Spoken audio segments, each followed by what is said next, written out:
Hello everyone, it's me, it's the Dude Broman, the Iberian, and welcome to my stream. I'm actually going to put this up here so it's bigger.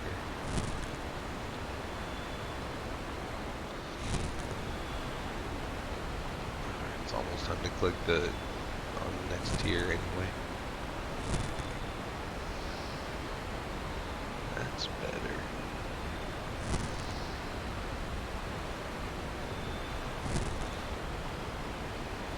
Alright, let's go tell everyone we're live.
Shooting Star Tracker.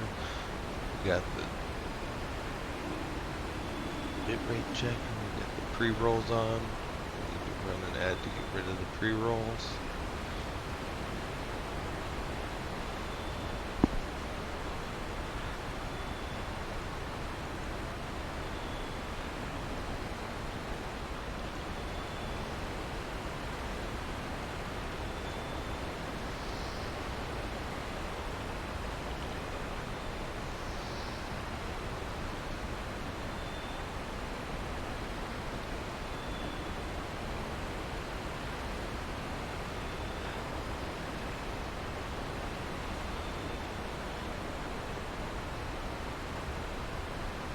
What do you guys want to listen to? Anyone here yet?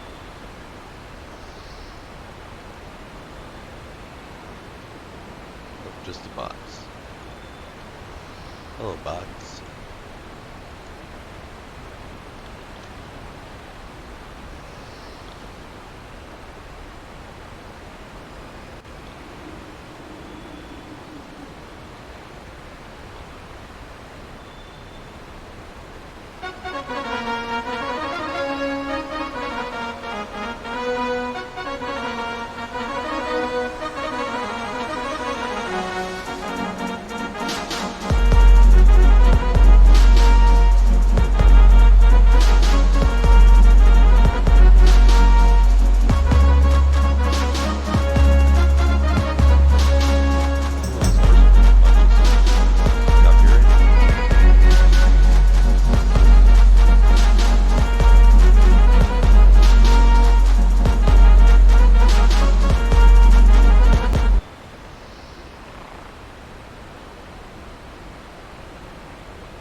The tank declined the invite immediately, dude. Immediately?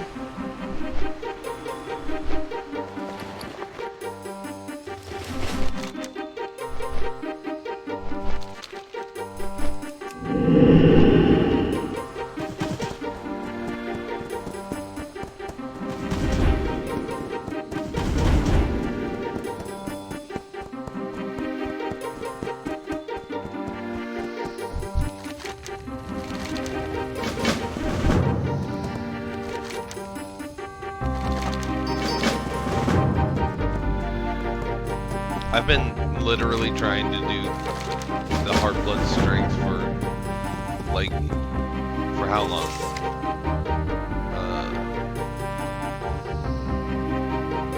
Quest? No. It's Reputation. Wrath of the Lich King. For 7 months. Almost 8 months.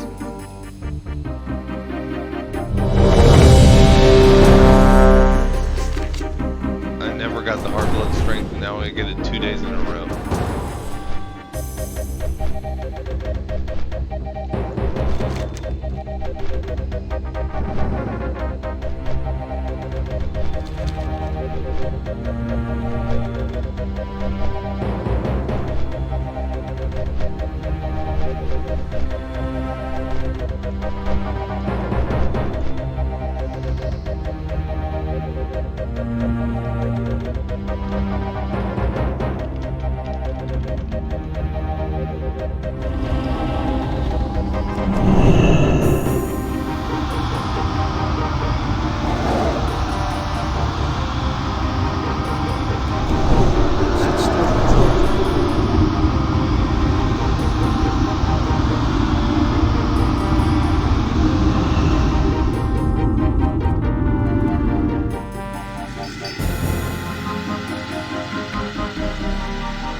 Intruders have entered the Master's domain. Signal the alarms. Father, not even fit to labor in a quarry. Relish the sparkling moments, for soon you will be nothing more than mindless Heroes of the undead. Alliance, attack! Your last waking memory will be of agonizing hate.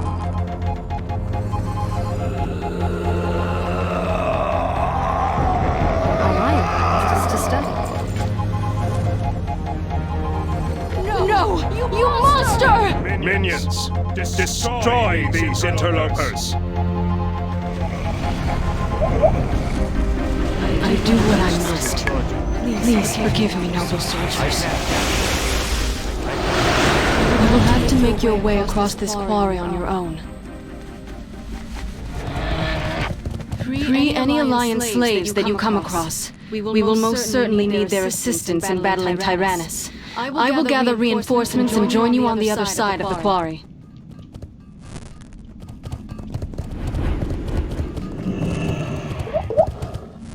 It's too far away.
What's happening?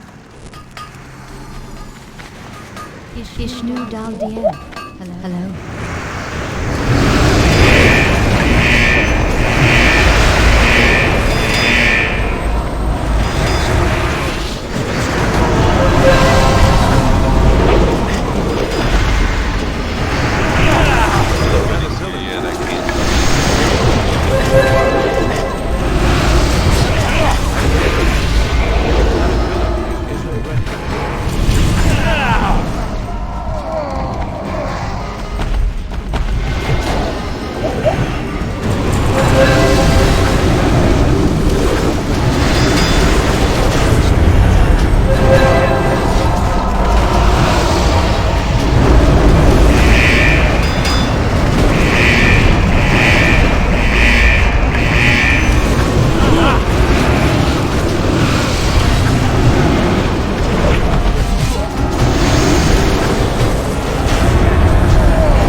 tiny creatures underneath. You bring Carvas something good to eat. Axe too weak. Carvas will make you better and crush you. Stack high. Watch your step.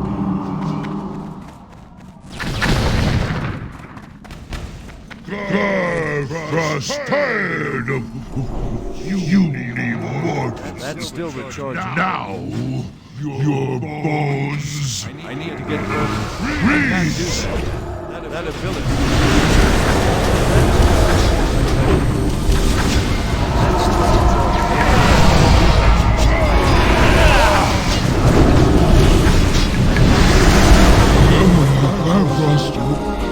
Giant underrats, clean, save was great shame. For falling. Another shall take his place. You waste your time. What can I do for you? See you later. This way. We're about to mount an assault on the Scourge Lord's location.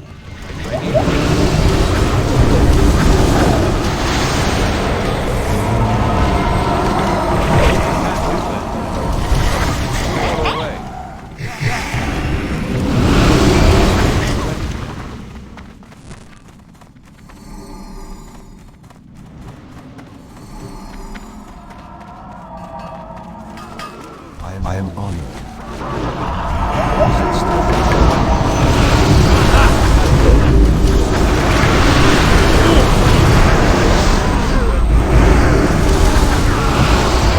I don't have a target.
Must not be interrupted! Take care of him!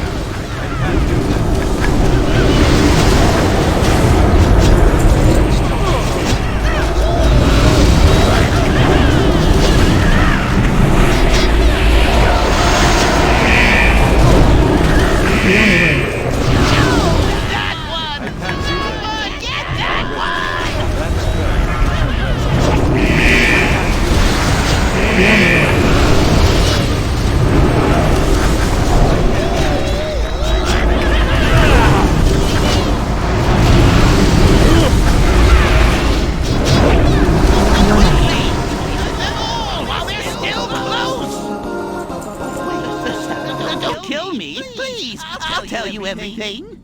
I'm not so naive as to believe your appeal for clemency, but I will listen. Vain intruders, for the Lich King has placed an army of undead at my Is command. in the master Behold! land, but you must destroy Tyrannus to gain entry.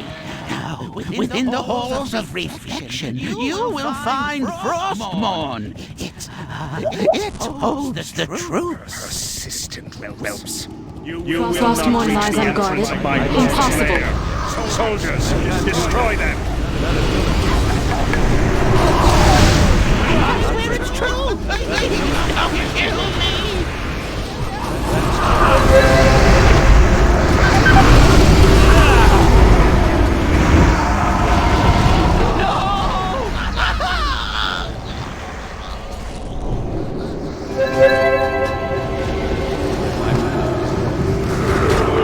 That's still recharging.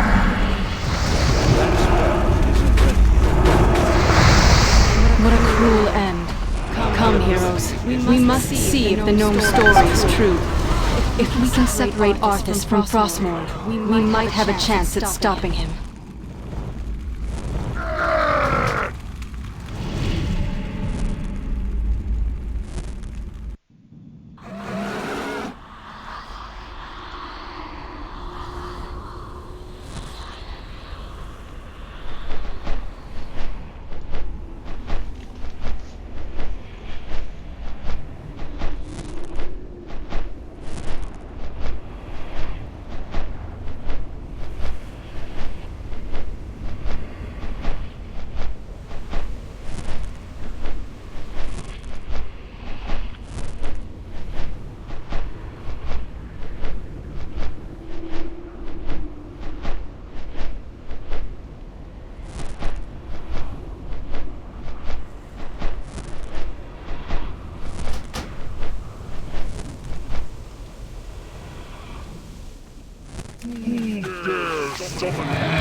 I need to get closer. Rona Kai. You got my attention. Ishnu Allah.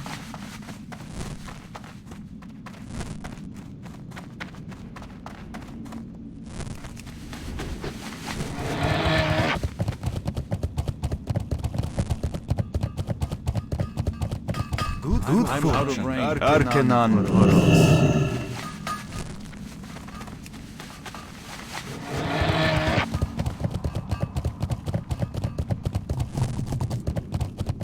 This guy's still here.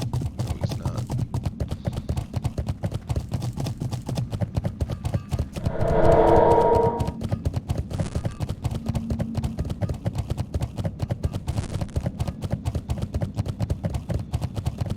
You need something? For the Alliance.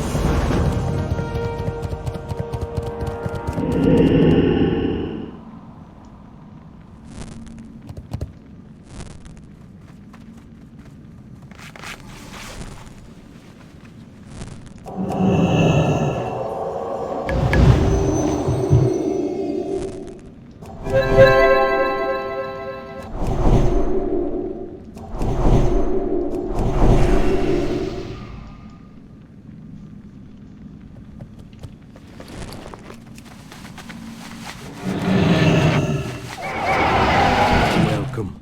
Browse at your leisure. Regular water.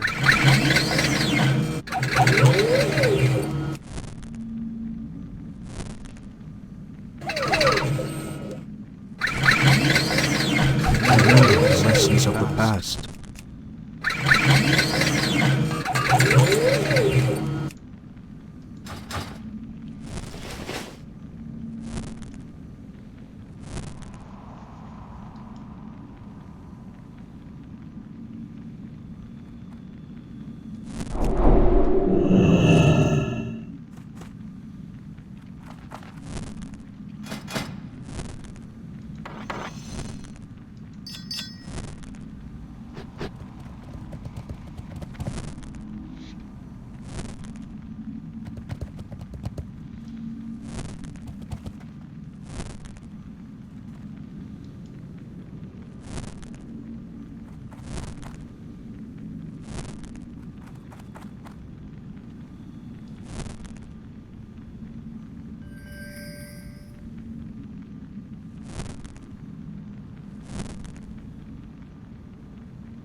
Right flank. Trap them within the tunnel. Bury them alive.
Alas, brave adventurers, your meddling has reached its end.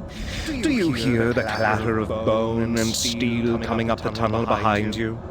That is the sound of your impending demise. Heroes! We will hold off the undead as long as we can, even to our dying breath. Deal with the Scourge Lord! Such an amusing gesture from the rabble. When I have finished with you, my master's blade will feast upon your souls. Die! I can't do that. Shall not fail, Lich King.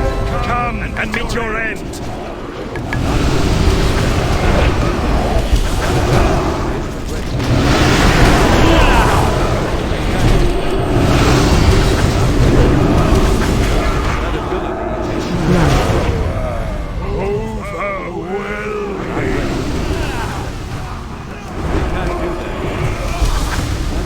Target you. Destroy this fool!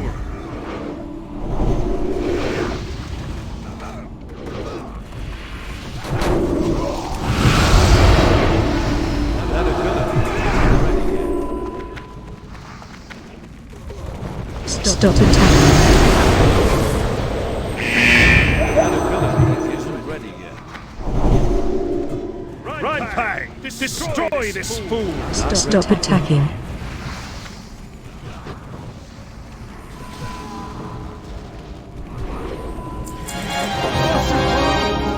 Right bang! Warn!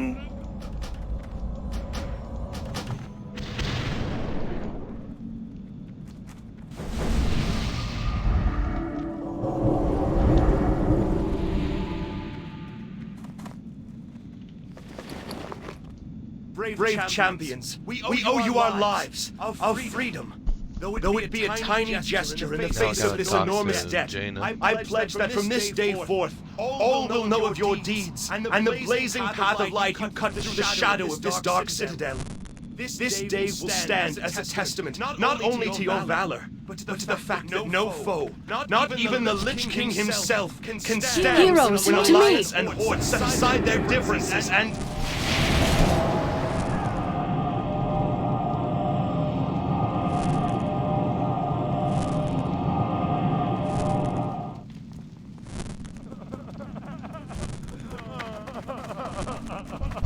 The Frost Queen is gone. We must keep moving.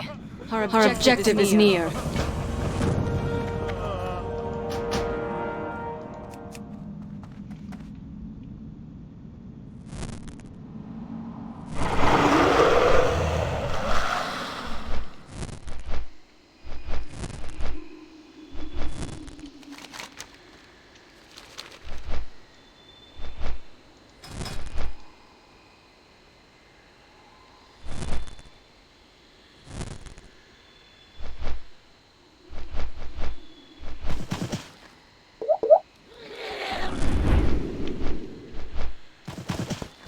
I need to get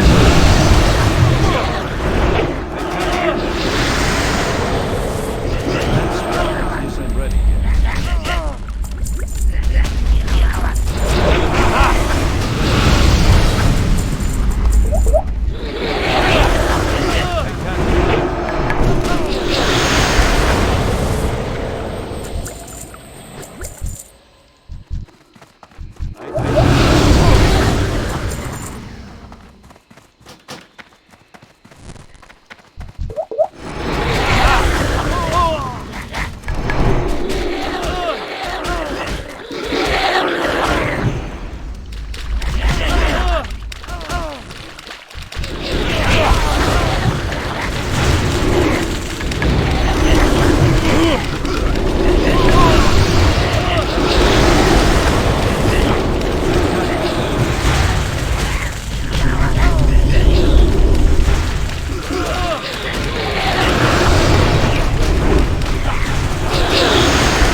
That's still control.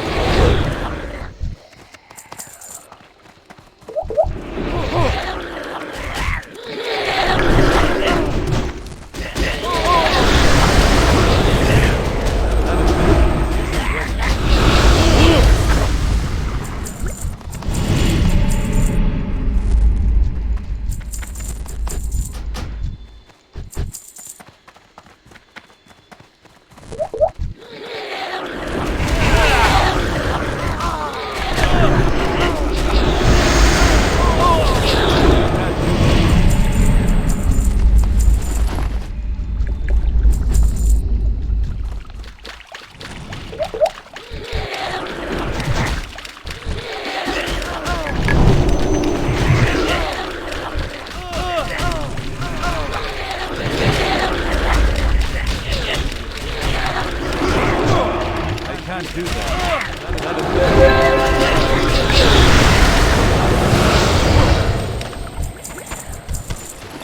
I can't loot that. I can't loot that.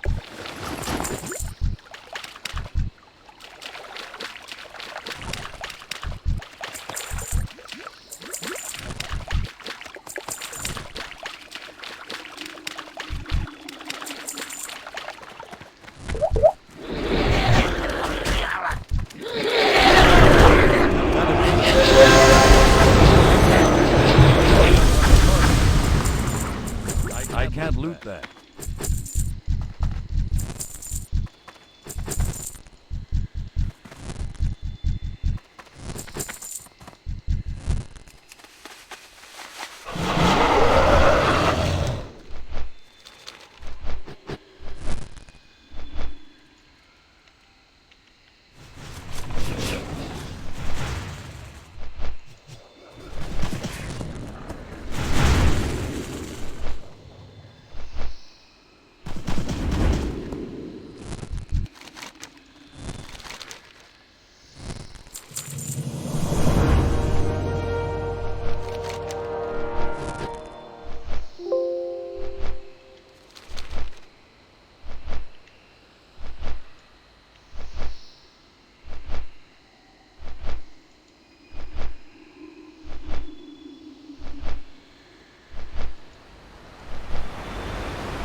Is it not right here?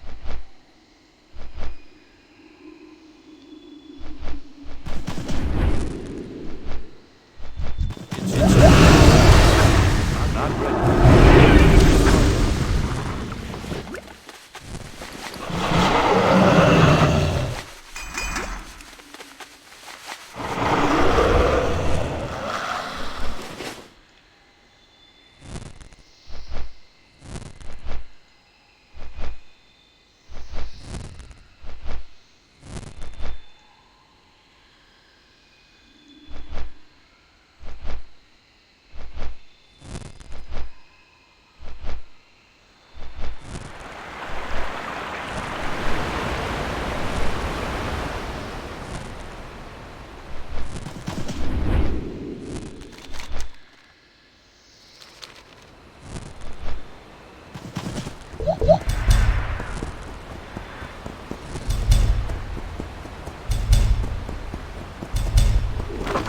It's not ready yet.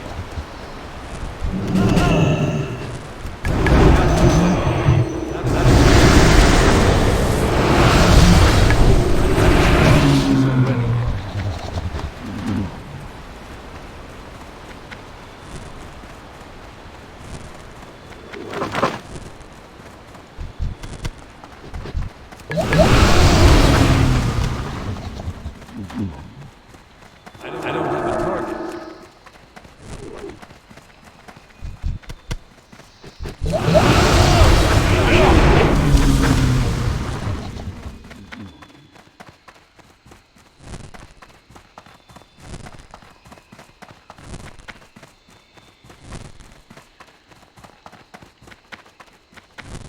I need a target.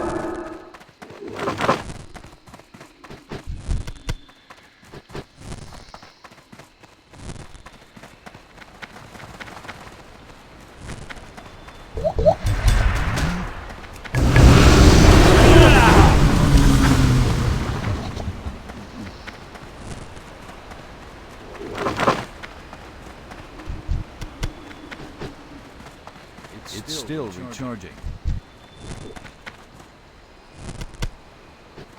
I can't use that item yet.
Mining star, right? Yep.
It's not ready yet.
We're up to 700.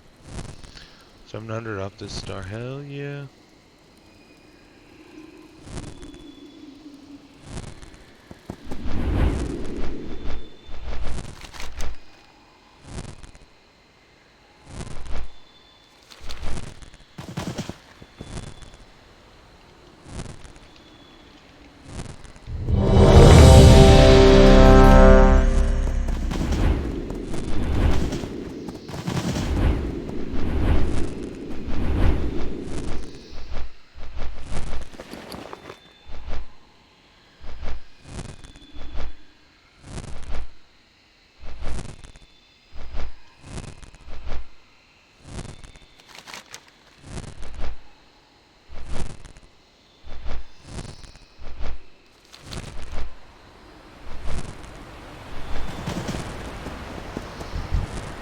Pleased to meet you.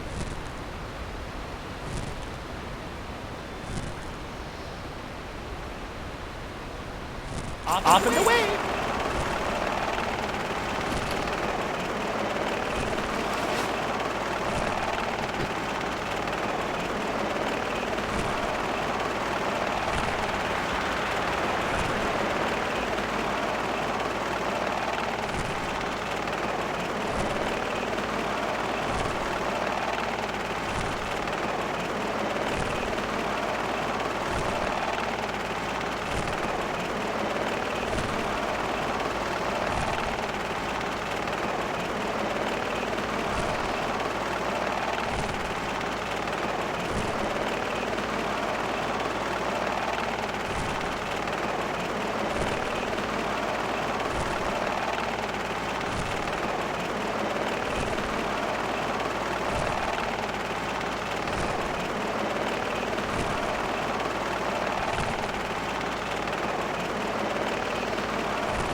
can't do this.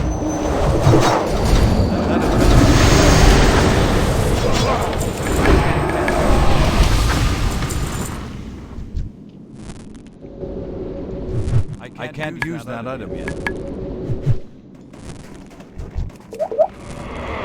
Not ready.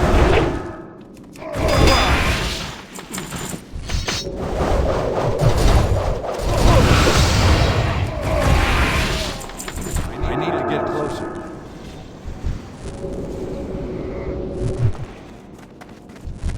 I'm out of range. Not ready yet.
I don't have a target.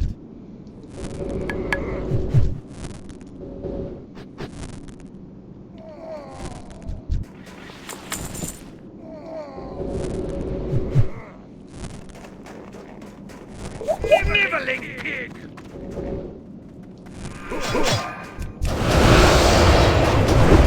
Not ready yet.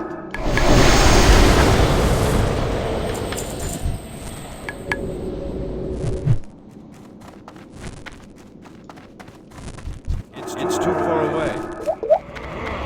That isn't ready. I can't loot that. I need to target something first.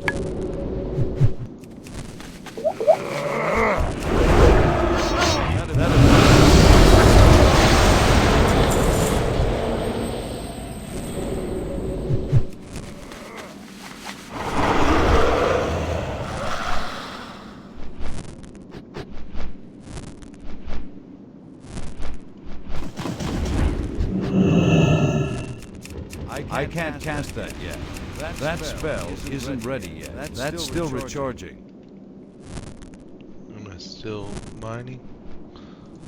Yes. I can't cast that yet. That's still recharging.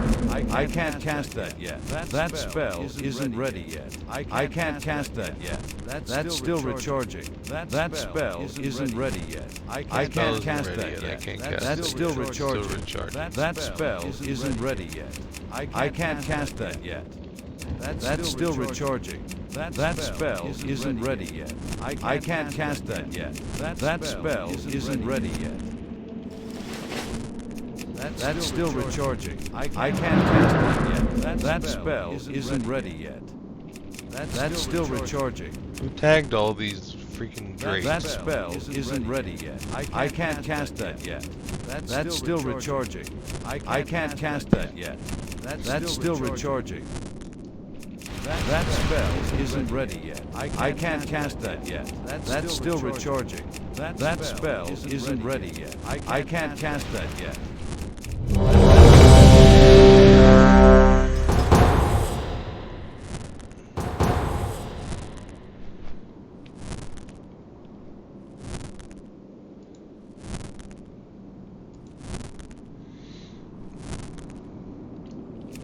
That's still recharging. I can't cast that yet. That's still recharging. That spell isn't ready yet. That's still recharging. That spell isn't ready yet. I can't cast that yet. That's still recharging. That spell isn't ready yet. I can't cast that yet. That spell isn't ready yet. I can't cast that yet. That's still recharging. I can't cast that yet. That spell isn't ready yet.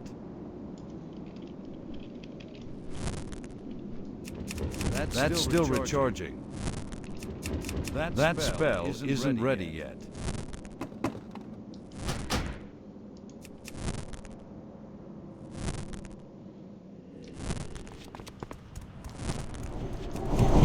I can't cast that yet. Their success hinges upon what we discover within these cursed halls. Although our mission is fraught with peril, we must persevere. With the attention of the Lich King drawn toward the front gate, we will be working our way to the side in search of information that may enable us to defeat the Scourge once and for all. King Variant's SI-7 agents have gathered information about a private sanctum of the Lich King's, deep within a place called the Halls of Reflection. We will carve a path through this wretched place and find a way to enter the Halls of Reflection. I sense powerful magic hidden away within those halls. Magic that could be the key to destroying the Scourge. Make haste, champions. I will prepare the troops to fall in behind you.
Deja vu. Your soul from your body.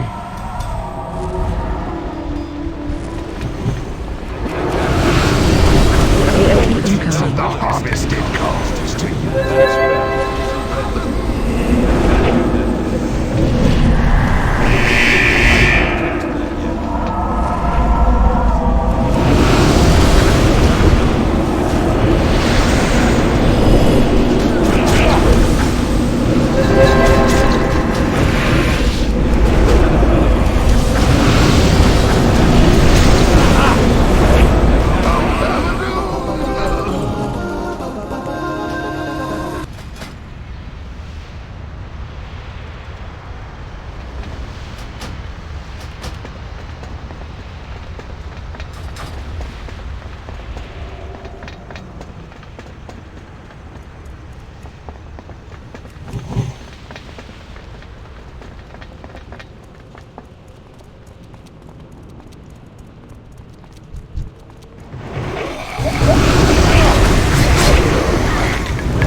I can't cast that yet.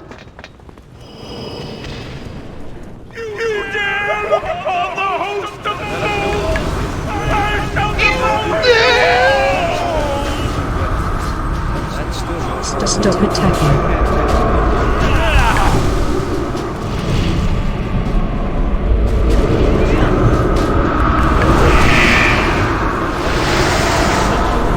That's rise, I can't.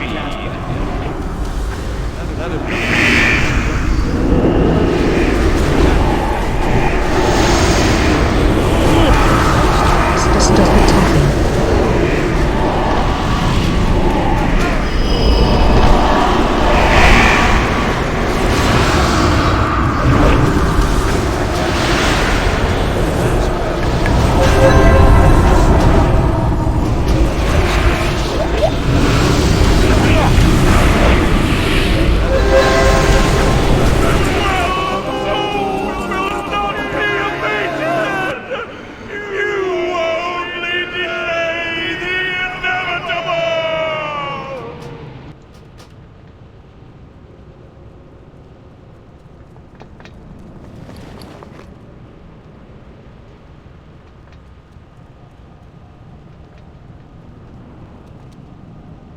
Excellent work, champions. We shall set up our base camp in these chambers. My Magi will get the Scourge transport device working shortly.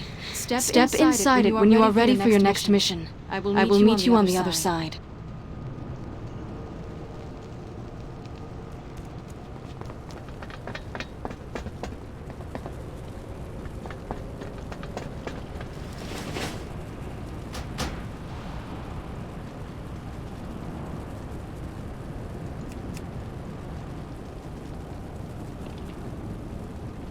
Yo, what's up, Kaju?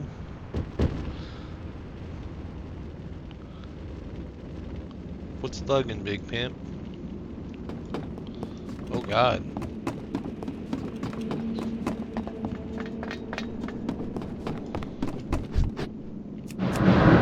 can't cast that yet. That spell isn't ready yet. That's still recharging. I can't cast that yet. That spell isn't ready yet.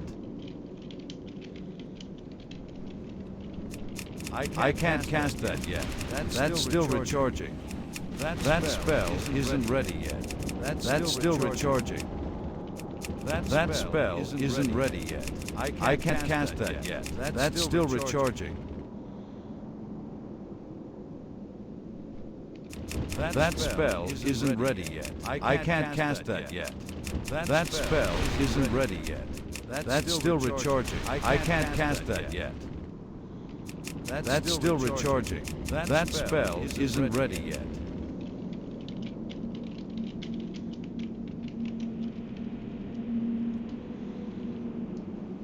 I can't cast that yet. That's still recharging.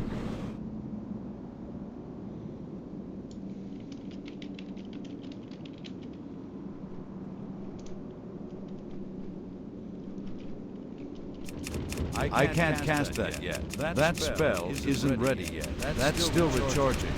That spell isn't ready yet. I can't cast that yet. That's still recharging.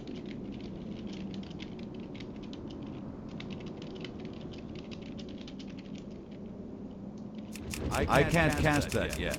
That spell isn't ready yet. That's still recharging. I can't cast that yet. That spell isn't ready yet.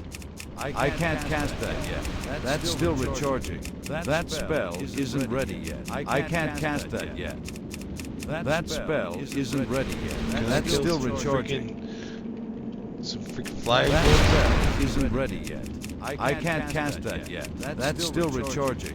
I can't cast that yet. That spell isn't ready yet.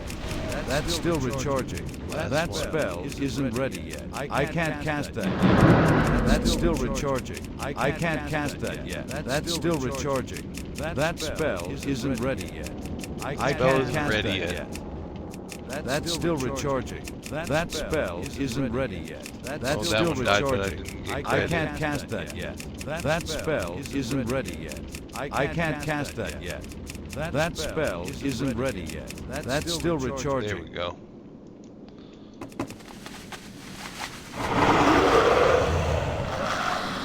I have 16. And my mage is 72.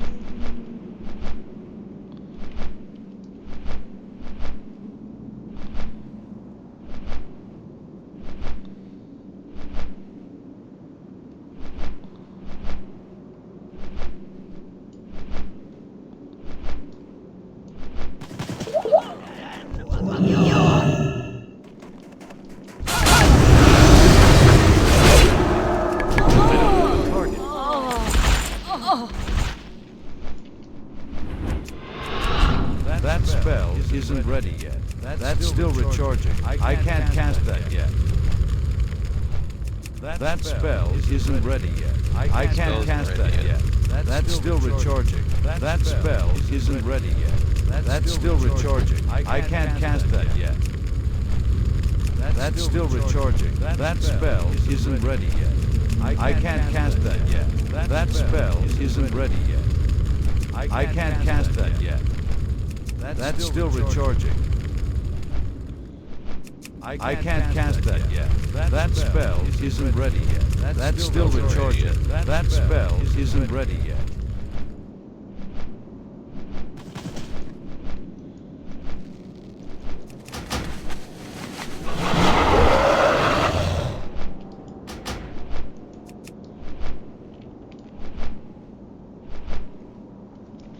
I'm doing quests. I was in a dungeon with Tyler and now I'm doing quests. I'm doing dailies for gold.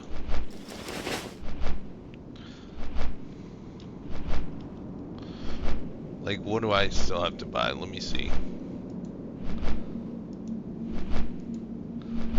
Okay. That one's mine. I can take it. These are free. This is free. So I still need 7 Crusader orbs, 24 Runed orbs, 16 Ebon Weave, 13 Spell Weave, all this cloth here. 2 more golden draenites, that's like 100 G. Flying the wrong way.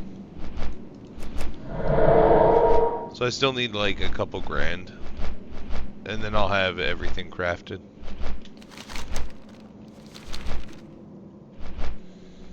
And then I just gotta wait for somebody to buy it. You need something. Ashes.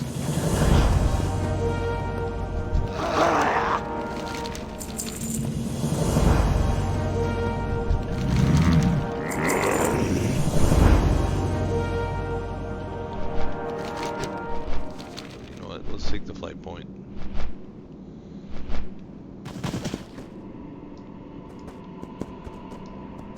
Where's this guy?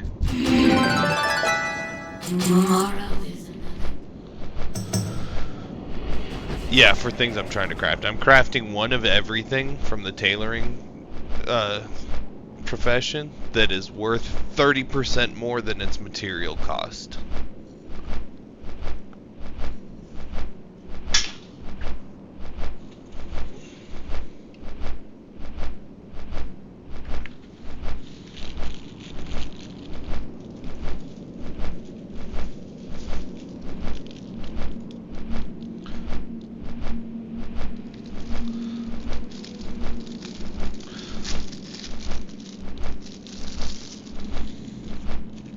My mage is already topping damages.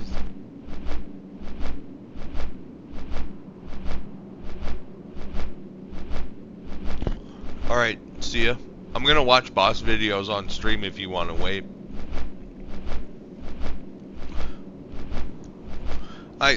Tyler asked me if I was cool with just playing Paladin, so I'm not in a hurry.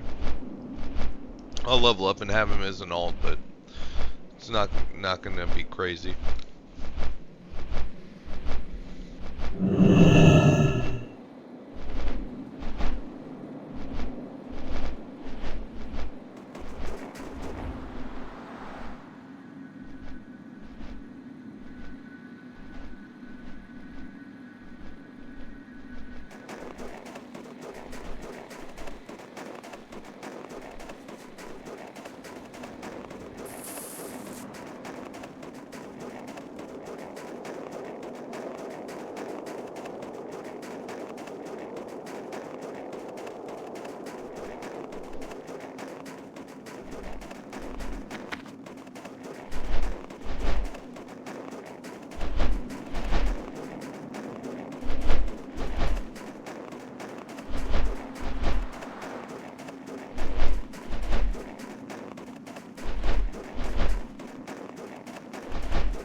Chat window's fucked. Why didn't anyone tell me?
Been walking into a wall.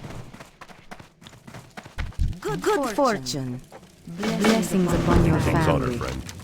Be careful for the Alliance. Go with honor, friend. Light bless you. I am honored. Till next we meet. Baladash, Malanore. Can I help you? Have a good one. See you around.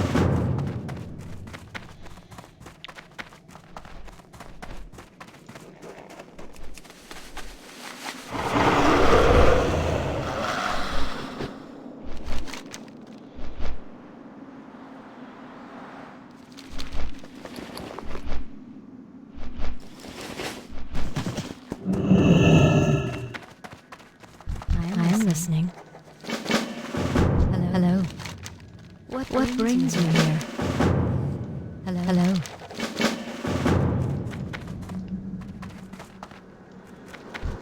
Feel free to browse.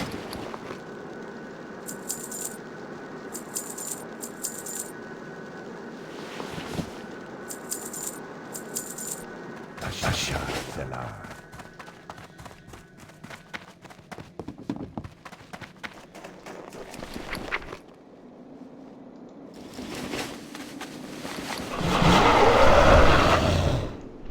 Okay. Start over here. No, let's start up here actually.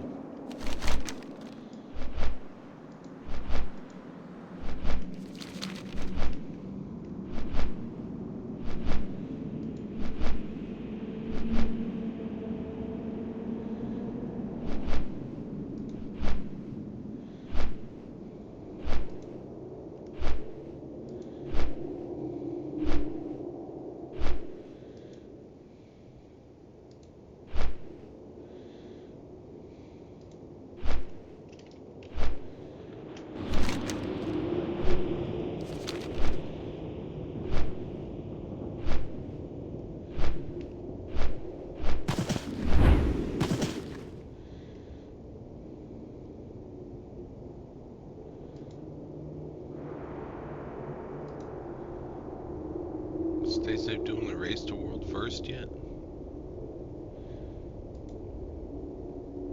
Yes.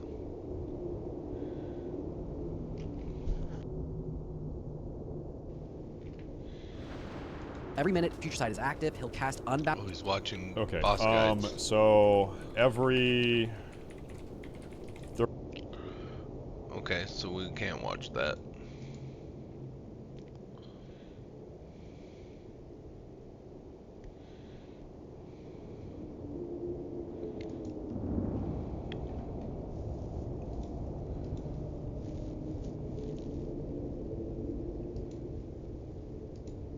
Hey guys, I'm Jordy, and this is your guide to the first of 12 guides that you'll need to tackle the various ghouls and baddies in the Ice-Crown Citadel, the Frigid Bone Construct, Lord Marogar.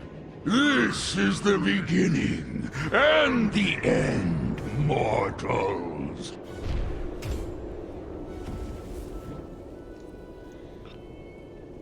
Lord Marogar boss fight. Okay, so Lord Marogar is a two-phase fight. One where you'll be fighting him like any normal mob, and another where he does his signature move, belongs Bone to Weezer. Bone Storm!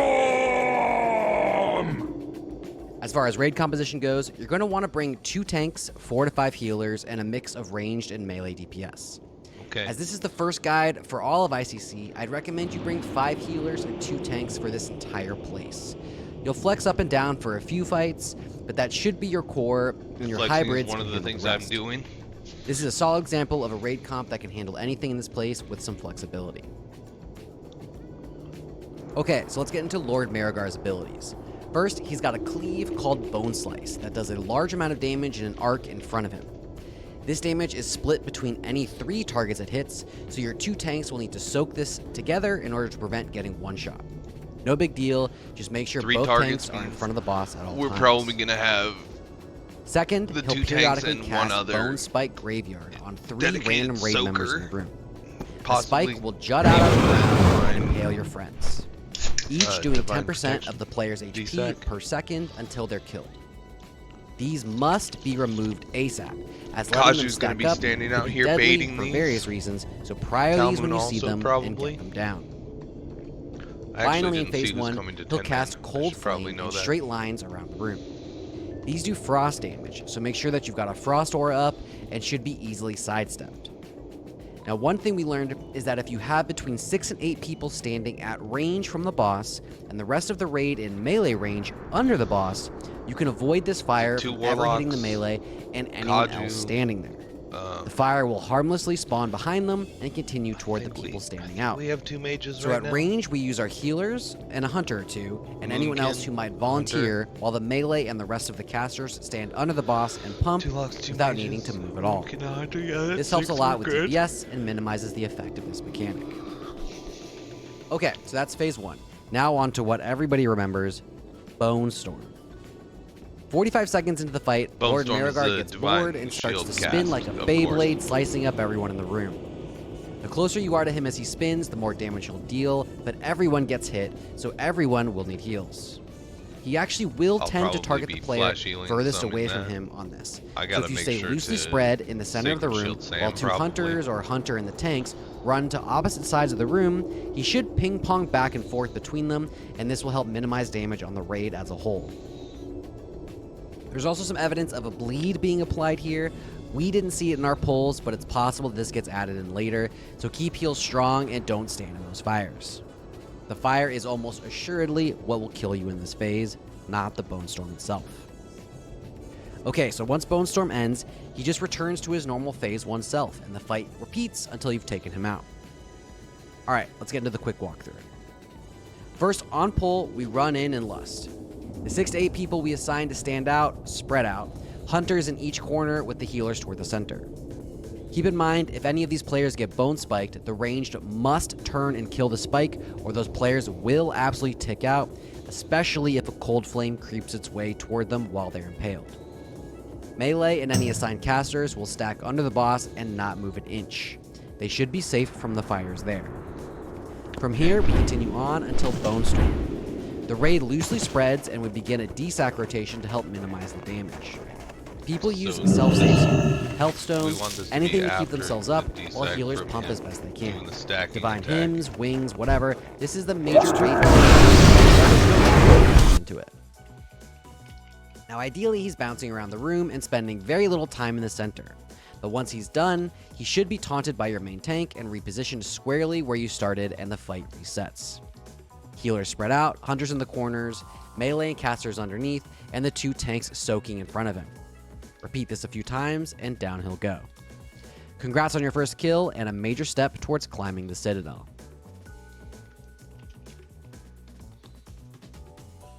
Okay, let's talk about some tank tips. Marigar hits pretty hard, especially with that bone slice cleave, so be sure to wear some beef. He's tauntable too, so don't worry all that much about threat. Do your best to position him in the center of the room as shown. This will help your ranged align around him for a good phase 2 positioning. Also, don't move him once you're happy with where he's at.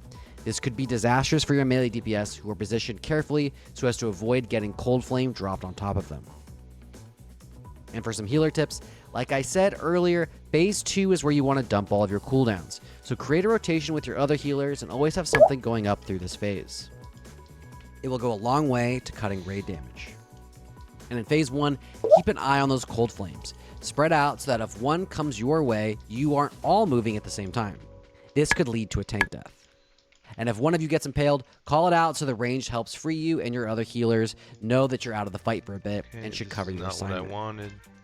And for DPS, do your best to stack under the boss in phase 1 as close as possible. This will prevent the cold flame from dropping on your head. If you're having real trouble with the strategy, just spread out. It won't overly complicate the fight much and will be a bit easier. And hunters, a well-timed deterrence is nice when Marigar is coming at you. Just be sure to stick to your position as you're an important point that he's going to head toward in phase 2 that needs to be maintained. And really that's it for Lord Marigar. Once he goes down, the icy walls flanking him will crumble and you'll get access to Lady Deathwhisper's church and come to really hate purple ghosts. I promise you. Now, these These boss guides take a lot of work to make, so if you enjoyed it or are looking forward to some of the upcoming ones, be sure to like and subscribe to the channel for me. It really does help a ton, and I super appreciate it. In addition to boss guides for all of ICC coming soon, I'll have an assignment sheet that you can use for your raids so everyone has an idea of what their job is, a Weakora guy with the legendary Foji who will help you with alerts and calls, and of course, the super requested Phase 4 loot prio guide, which you can get a full week early if you subscribe to mine or Pummel's Patreon. I linked both of them below. Okay, that's it for me. Stay tuned for Lady Deathwhisper in the coming days, and I will see you in the next one.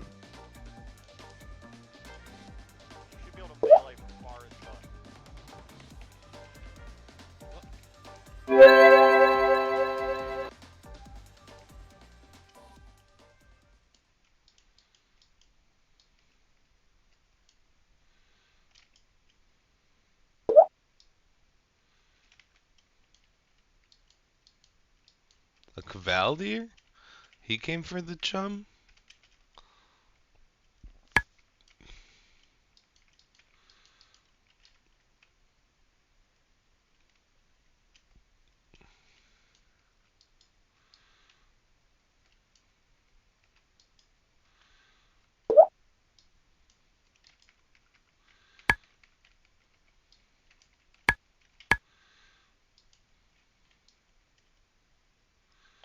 Okay, shark meat.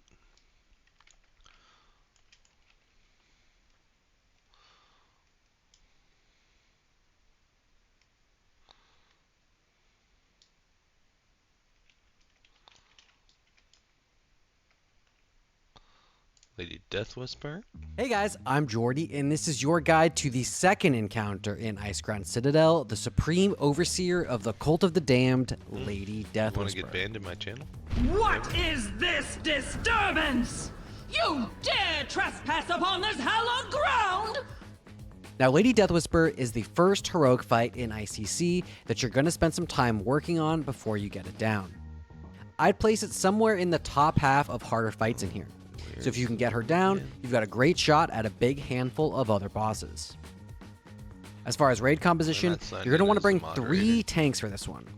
Now, you might not have easy access to that third tank. We used a DK with some smattering of tank gear for ours. She doesn't actually hit all that hard, it's just nice to have some extra stam just in case. The idea is that this person needs to build Crazy Threat along with one of the other tanks while your ad tank handles the extra stuff. Okay, so Lady Deathwhisper is a 2-phase fight. The first, you're looking to burn through her mana shield. Like the spell mages can cast, when you damage her, she loses mana instead of HP. Once she's out of mana, phase 2 begins. During this phase, she'll be spawning waves of ads that each do a specific thing that we'll go over in a second. You're looking to use 2 tanks in this phase ideally, each working to get threat on the ads while your DPS blows them up and works on her mana shield. Alright, let's get into phase 1's specifics. First, we'll start with Lady Deathwhisper. Like I said, she's got that mana shield. Burn through it and empty out her mana to end the phase. She also can cast Death and Decay on the ground under a random player. This isn't too bad, just move out of it and prevent taking any extra damage. Okay, GTFO will protect me. Additionally, she'll mind control 3 players every 30 to 45 seconds for 12 seconds. Mind control. This can be really nasty because the raid is likely AoEing down all the ads, and if you're too close, you can be blendered by them. We'll work to Cyclone, Fear Out, and control these players somehow, and doing our best not to cleave them when they're MC'd. Similar to how we handle it on the trash in General Vezax's room. Finally, she spams Shadow Bolts at random people. Just something to heal through, no big deal. Alright, let's talk about the ads. Now, I'm going to get kind of specific here on what they do, but just know there's only a few things that you absolutely need to pay attention to, and I'll go over them at the end. Every 45 seconds, a wave of 7 ads will spawn on the sides of her room. 3 on each side and 1 in the back by the entrance. There are 2 types of ads. The first, a cult adherent. These are your caster ads. They'll cast a few things. First, Curse of Torpor. This is a curse that must be dispelled as soon as you see it. Mages and druids need to prio this. It will really ruin someone's rotation or a healer's heals and should be purged immediately. It can also be kicked as it's being cast, so keep an eye on it. Second, Death Chill Bolt and Death Chill Blast. These are big damaging spells that you should kick. Try to prevent as much of this damage as you can. Additionally, they'll put up a shield called Shroud of the Occult that absorbs 50k damage and prevents spell interruption, so you've got to burn through this. Finally, they can cast Dark Martyrdom, seemingly randomly, that will cause them to explode and sacrifice themselves to damage the raid with a big blast. Nothing to do here but to try to tank them outside of a lot of the raid. Casters and healers should try to not be stacked near the mobs at any time. Now there's one other thing they do, but we'll talk about the Fanatics first and then get back to that. The Fanatics are the melee mobs, and in my opinion, the more dangerous of the two. First, they've got Necrotic Strike, just something you need to tank. Next, Shadow Cleave. This does a good amount of damage to all players in front of the mobs, so tanks need to work hard to face them away from the raid. Next, Vampiric Might. This increases all damage done by 25% and heals for 300% of their damage done. This isn't terrible, just watch the raid when this buff goes up and have your raid work to dispel them as fast as possible to remove it. And like the Adherents, they've got a Dark Martyrdom that will sacrifice themselves for a big burst of AoE, not really something that can be avoided. Okay, to complicate all this, she can bring any of these mobs back from the dead, increasing their powers and depending on which mob, making them immune to certain types of damage. The casters become immune to magical damage and must be DPS'd by your melee and hunters, while the melee, the Fanatics, turn into big skeletons and lumber around and become immune to physical damage, so they must be healed by your casters. She can also empower these to make them extra spooky. Adherents become empowered and all the spells will start to splash, while the Fanatics become lumbering zombies called Deformed Fanatics, which can cause them to deal double damage. While these mobs are up, they must be prio targets. The melee zombies are especially deadly for your tanks. We had our tanks get one shot a few times when these guys hit them. Just try to kite them around while your casters finish the job. Call for specific damage types on specific mobs and be extra careful here.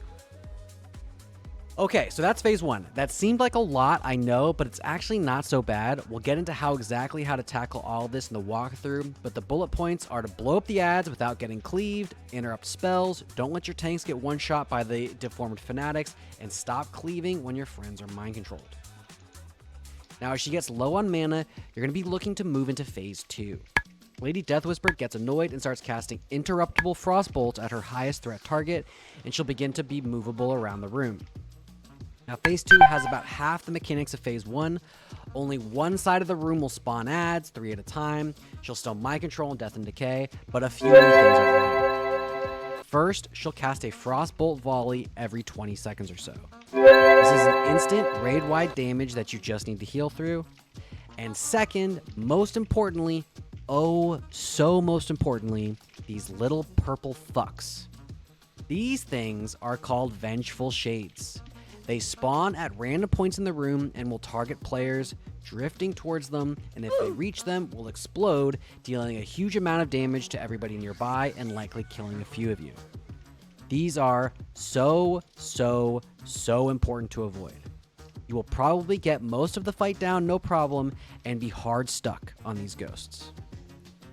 Okay, finally, she'll cast Touch of Insignificance on her current highest threat target. This is a stacking debuff that reduces the target's threat gen by 20% up to 100% and lasts 30 seconds. This is why we use 3 tanks in this fight.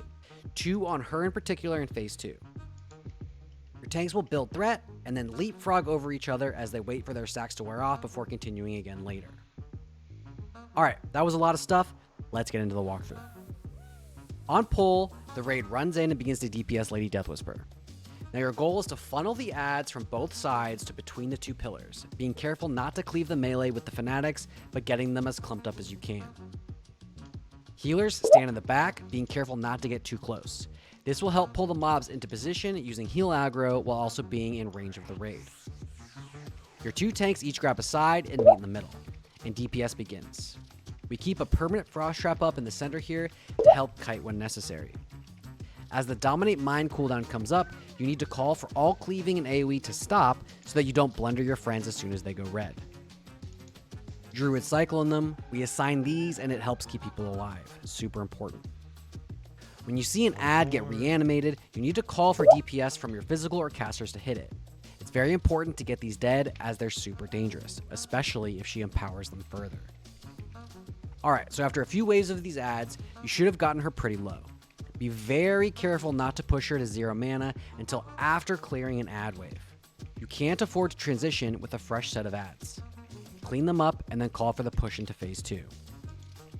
Okay, so phase 2 starts. You want your highest threat per second tank to begin pumping crazy threat into her as fast as possible. Your extras tank should be trying to keep up as best they can. At some point, they're going to need to overtake them and then slingshot way past to stay ahead of your DPS. Move her to the center of the room. Your ad tank should intercept any ads that come up, and your DPS should pry out killing them as soon as they're able to. Alright, so now the fun begins. Every 10 to 15 seconds, she'll throw purple spirit strands out from her onto the ground where 3 ghosts will spawn. Wow. You must run away from these. What's that? They are single-handedly the only reason that you will wipe in this phase. That's 2 months in a row, This dude. is not a DPS You chose race. to stay. You just need to avoid ghosts. Welcome to the and you Brotherhood. will get the kill. I promise. DPS, That's keep the your theme eyes of up my looking for these membership, by the things. way. It's the Healers, Brotherhood. don't tunnel frames. We're all paladins Do here everything in together. your power to avoid these ghosts, and you will get her down. Your tanks at some point will swap. Whatever tank takes over needs to hit all their DPS cooldowns to threat hard once they've taken over. That debuff will reduce your threat over time, so the more you can do right away, the better. Avoid the ghost long enough, deal with the mind controls and the ads, get that tank swap mechanic down, and she will fold pretty quickly. Congratulations. Okay, let's talk about some tank tips. In phase 1, prop paladins can buff to draw some initial threat as the ads spawn, but they need to be super careful of their positioning. The raid will be King spam, oriented okay, one so way, so Drow's make sure that gonna you've got need the a ads lot faced of, away from them so that that God, I'm cleave gonna doesn't die to know this anyone mob. over. And when you see the big lumbering zombie, kite away from it. It can one-shot you with some bad RNG, so avoid that. In phase 2, our DK tank on transition did some prep to get as many icy touches ready to go so that the second she comes out from the phase, he could dump a ton of threat into her. It's possible to hit close to 1 million threat with some good rune management here. Also in phase 2, if you as a tank see a ghost coming towards the boss, you can move her away from it to help your melee keep DPSing, but it's not your job to save them. They must look around and do their best to avoid it. And for some healer tips, phase 1 is pretty comfy, but phase 2 can get quite Can't see what you're typing if Save you type it D-Sax, now. AM Shadows and Frost, whatever for these ghosts and the Frostbolt volleys. A poorly timed volley and a good explosion will kill anyone near it, but a good cooldown can save some people. And for the DPS, in phase 1, be sure to stop cleaving when the mind control is ready to be cast. You don't want to kill your friends, and keep an eye on which ads need specific damage types. It's critical to pump into the ones only you are able to, because they become super I'm dangerous. not sure how it's going to work for red because red And I doesn't swear to mix God, if you get hit by a spell and ghost, melee I'm going damage, to be so so I don't know if I'm disappointed. classed as melee It's or the most hybrid important for mechanic this. of this Do I fight. attack everything? Just run away. Your parse doesn't matter for prog, just don't get hit. Get the loot and move on. There's a lot of work to be done in this place, and spending unnecessary time on this boss will just mean less time on other stuff later. Okay, well that's it for Lady Death Whisper. If you can get her down, I have no doubt you've got a successful heroic ICC clear ahead of you. one more mob. So take the elevator up to the very easy gunship. Yeah, you Now, said these guides easy. really do take Hell a yeah, long dude. time to make, You so if you minded? liked it, do me a huge favor and like and subscribe. It Minded? helps me immensely, and I super appreciate it. In the coming weeks, I'll have an assignment sheet you can use for all of your raids, a week or a guide with the legendary Foji, and of course the much requested Phase 4 loot prio guide that you can use to call me stupid because I screwed up that one item that you for sure need because it's BIS, even if it's 400 DPS worse for you than the broke. I'm not triggered, you're triggered. Speaking of, if you want to get this one a full week earlier than all your friends, join mine or Pummel's Patreon. We'll be posting it there early before it goes out, and if you have any notes, we'll be sure to take them into account. The link is in the description below. Okay, well that's it for Lady Death Whisper. Thank you a bunch, and I will see you in the next one. Oh, okay. Let's okay next. The ghost. I got the second I'm one. gonna die. Yep. Play him the next. Stupid field of battle.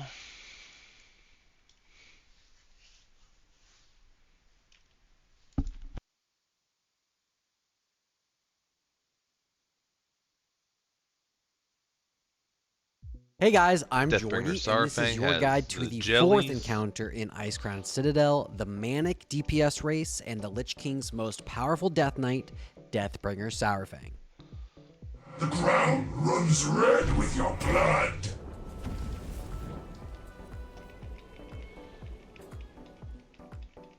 Now, Deathbringer Sourfang is a one-phase fight where you're looking to manage the various dots and debuffs he throws out while handling the 5 blood beasts that he spawns without letting them touch you. One thing to keep in mind is his resource pool called Blood I do not want to He'll kite. gain energy over time from the various dots and damage he does, and as the bar fills up, all of his damage increases, including the damage from his dots that he's applied previously, so it's important to keep in mind that his damage spikes and then relaxes some as this bar fills. We'll go into exactly how this works once we cover what the actual mechanics are. Okay, so as far as raid comp, you're going to want to use 2 tanks and 4 to 5 healers. Depending on your raid's DPS, you can drop healers. Things get really frantic toward the end of the fight, and the sooner you can put him down, the better your odds are of not wiping to a big heal from Mark of the Fallen Champion. Another thing to consider is having a Warlock spec into Destro for this fight so that they can use Shadow Fury to stun the adds. It helps somewhat early on, and I'd recommend it if you're struggling with the Blood Beasts. Die. Alright, so let's get into his abilities. First, he's got a simple dot called Boiling Blood that he'll apply to 3 random people every so often. This ticks between 5 and 10,000 damage and must be healed through. Note that this can be bopped to remove it. Second, every 20 seconds or so, he'll cast Blood Nova. This does a large amount of damage to a player and anyone within 12 yards of that player. So we have a specific positioning on this fight that you must stick to. More on that later. Next up, Rune of Blood. He'll apply this debuff to his current target, one of the tanks, and as your goal is to not heal the boss, you'll need to immediately tank swap so as to avoid healing him. Pretty simple, tanks just need to pay attention. Now the adds of the fight, 5 Blood Beasts. 40 seconds in and every 40 seconds thereafter, he'll summon 5 Blood Beasts. They take a second or two to wake up, and then they'll begin moving to their highest threat target.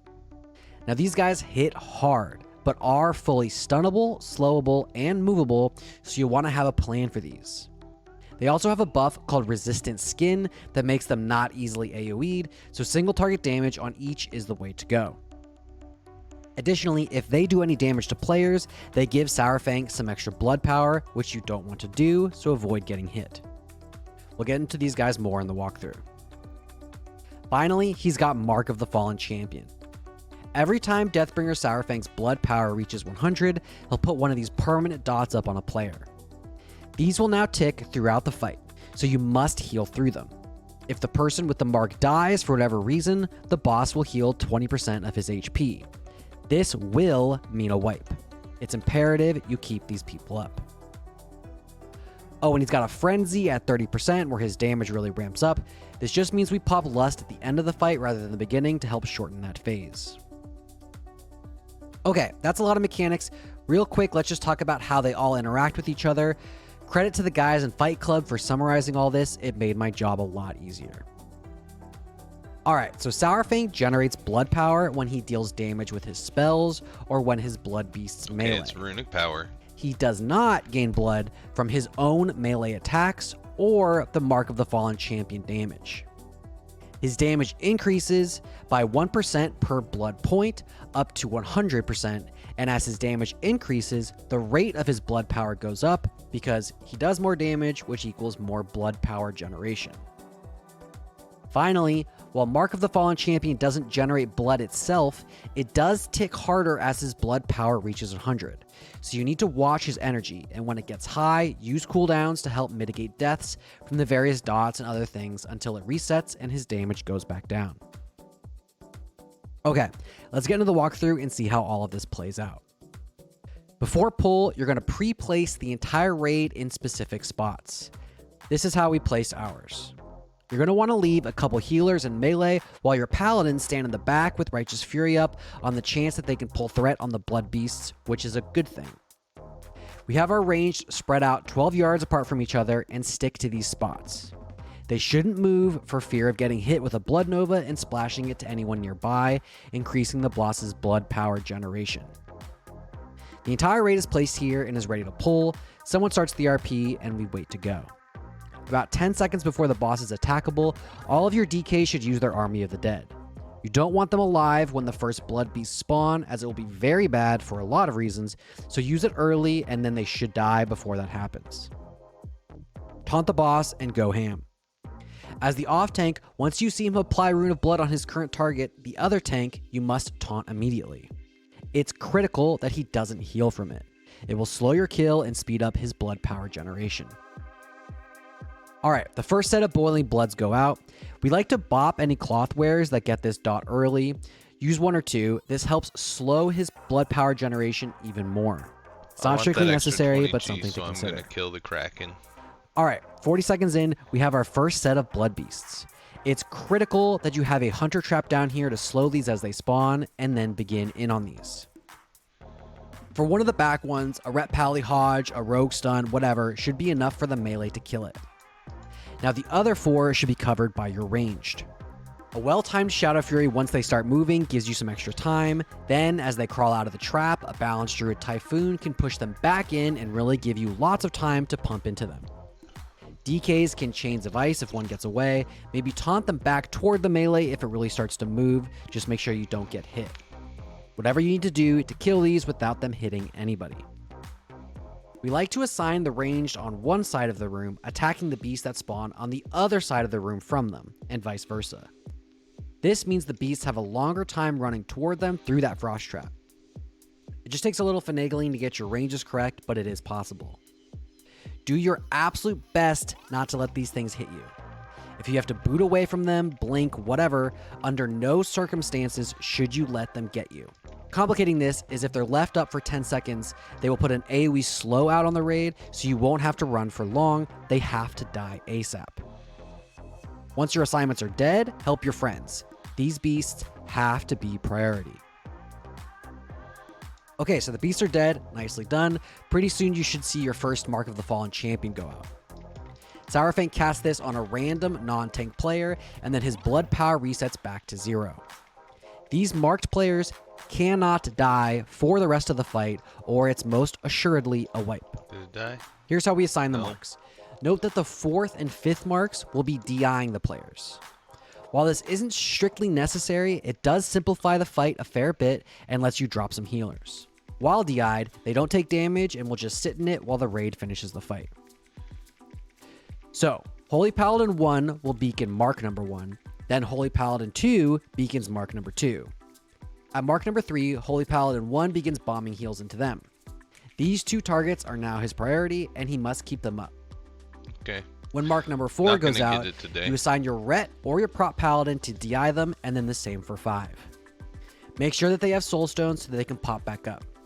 Important to note that if your Prop Paladin does DI, they need to do it when they're not tanking and right after a Rune of Blood has gone out, so they don't risk not being ready to taunt when necessary. Okay, so that's Mark of the Fallen Champion. Your marked people should be safely healed, and the boss should be nearing 30%. At 30%, he frenzies. We lust at 25% for the Warlocks and then go hard, rushing to kill him before his damage ramps too high. Especially towards the end here, when you see his blood power above 50, you should really try to have some type of raid cooldown out on the raid at all times. DSAC, AM Devo, Divine Hymns, whatever you can to keep the raid alive and give your DPS a bit more time to pump into the boss. If you succeed, he should fall over, and good luck on that Deathbringer's will. Okay, let's talk about some tank tips. It's critical that you do not move the boss. The ranged and melee are used to where those blood beasts spawn based off of the boss position. So moving him at all is a big problem. Don't do it. When the boss's blood power ramps up and you have to taunt, use a cooldown. He really hits hard and the healers may not be immediately ready to hit you with heals, so use something to help them out, especially sub 30%. And for the blood beasts, it's important not to accidentally taunt them when they spawn. You don't want them hitting you at all, as it will give the boss blood power, so be careful. And for some healing tips, this fight starts off really slow, but then ramps up quickly at the end. You must stick to your assignment. Those marked people cannot die, so make sure that they get the heals that they need and pump hard into them.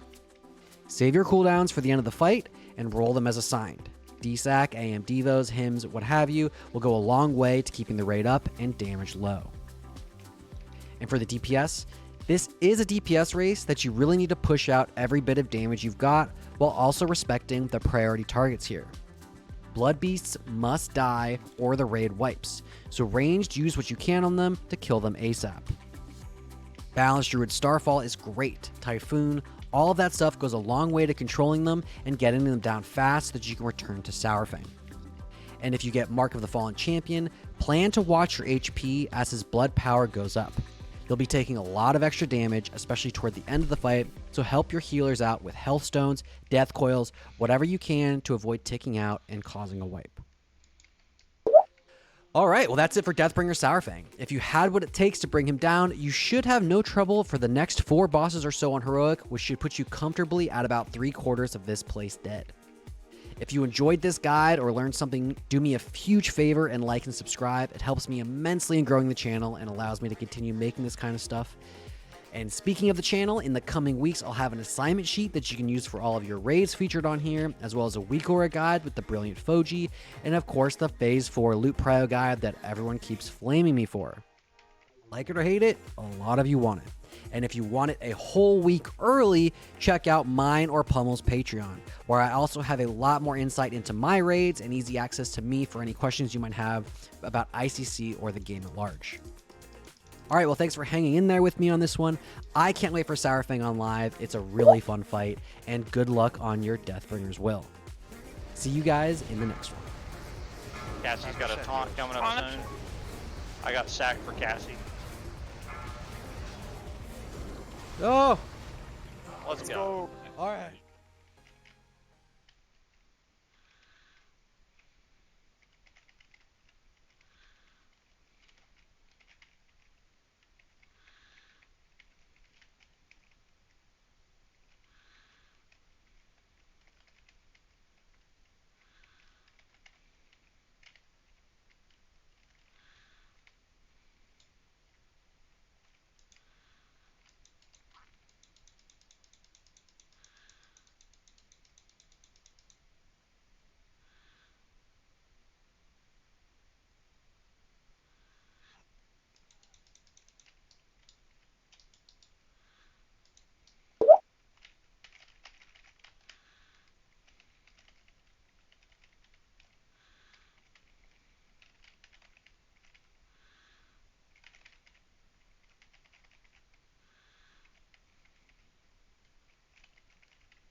Alright, was that 4? That's 4.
That's what I'm talking about. Oh, you gonna pump big dick heals? There are no new consumes. No, you did sub. I answer your questions anyway. I can't see chat when I have the game open.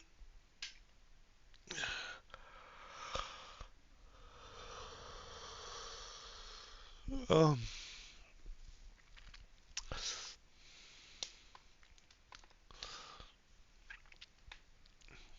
I just made a ton of gold though. I gotta go post this crap on the auction house. Buy my crap.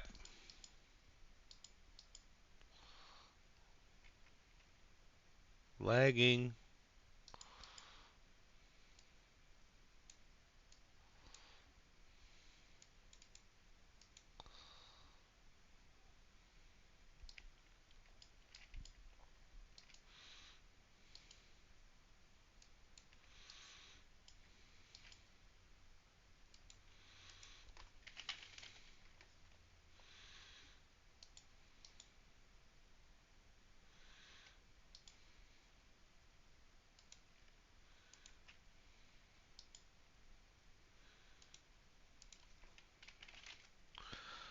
Mail this crap off real quick.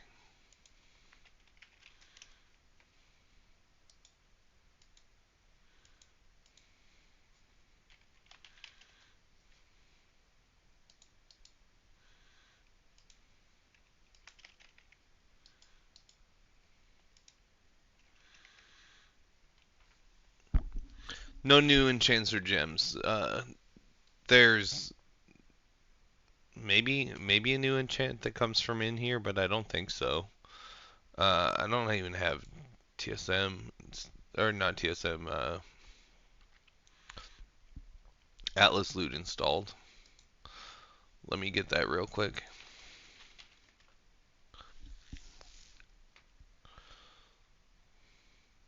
So I think we're definitely gonna get to Sourfang. Tyler was saying we're gonna do a couple attempts on heroic at least, so that's good. PTR, update all the things on the PTR for some reason.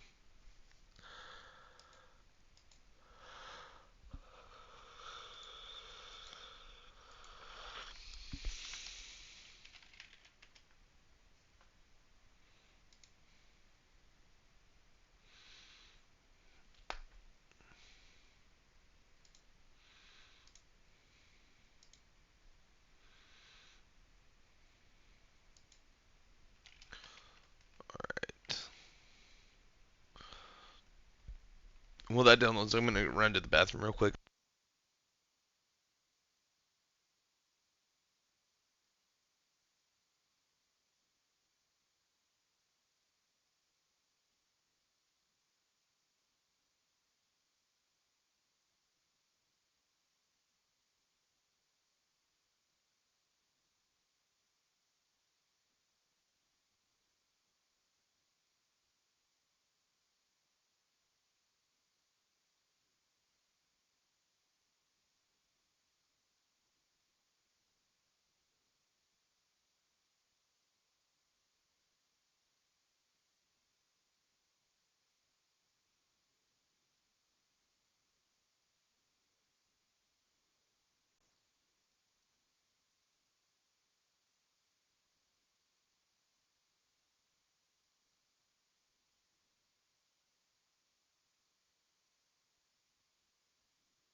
Alright, I'm back. Now that we've got this all pulled up. Oh, cool. My blasting powder and stuff is selling. 300 expired auctions.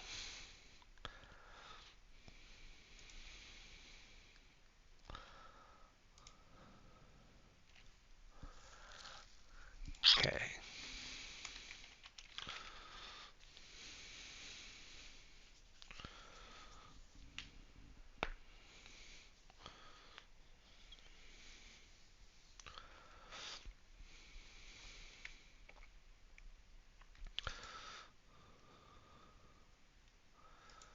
Not that. Atlas Loot.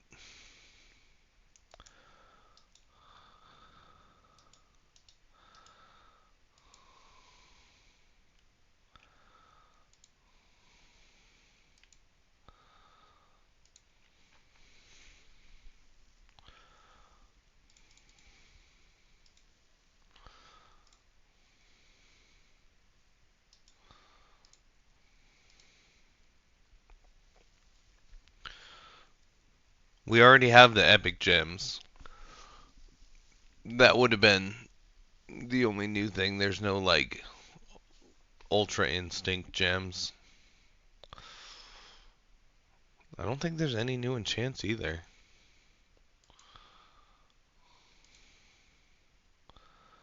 ICC 10-man heroic. I want one of these.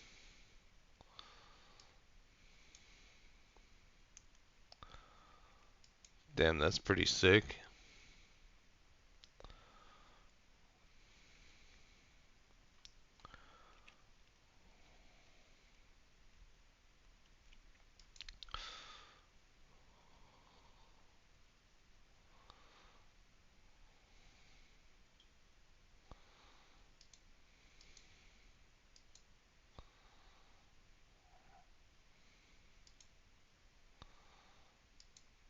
Which king? No. Sick.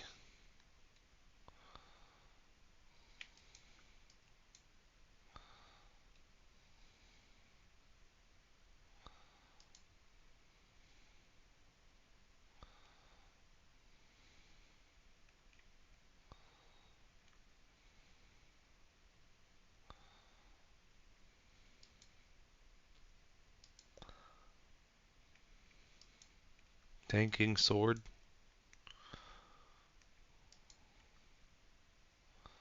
Cool dagger.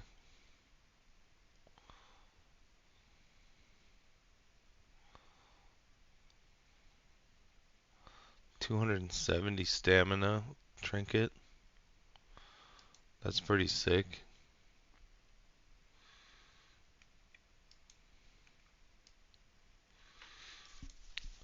I think Sam said he's interested in a trauma mace until he gets his Valenier finished. So if we get one of those, but I think that's 25 heroic. Yeah.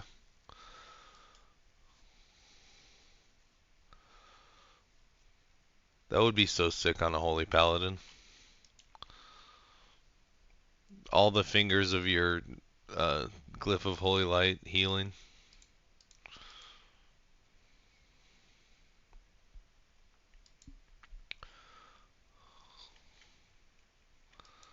Crazy needs this.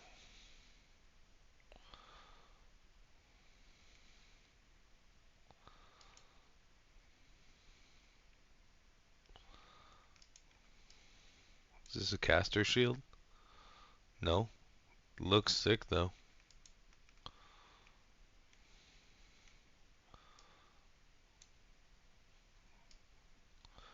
That's the Shaman and Rogue Axe.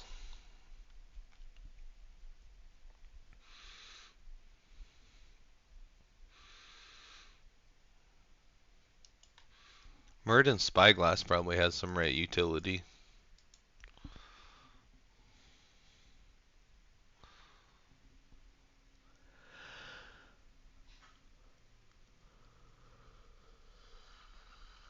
Whispering Fanged Skull.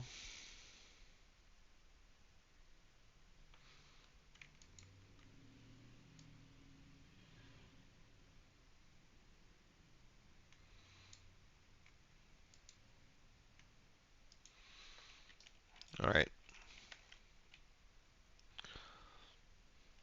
The ICC gear does look cool. I think all of the stuff about ICC is the coolest WoW has ever been.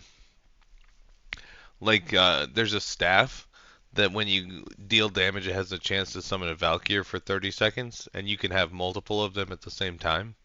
So if you're like multi-bombing, or multi-dot living bombing, or like multi-dotting on a Warlock, or like starfiring, or not starfire, starfalling, whatever it's called, on a Druid, you can get a bunch of them and they just do extra damage.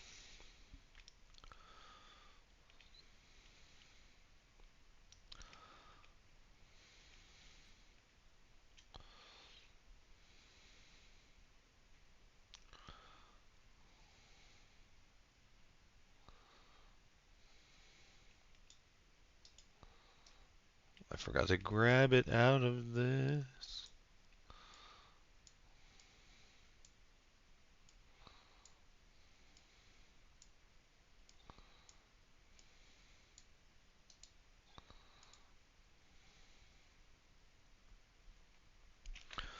This will go quick because it's all basically like 3 items.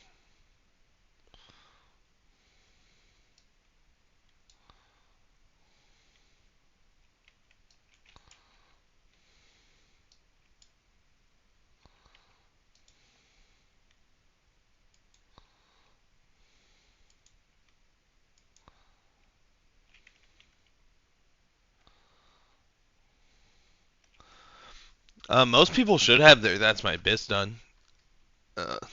Sam was yelling at people about it the other day.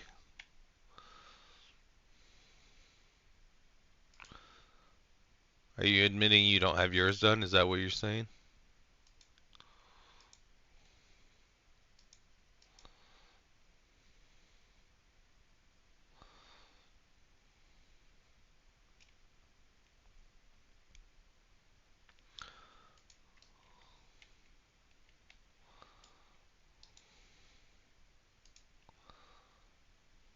I'm gonna sell this fish. I'm gonna vendor it. I don't care.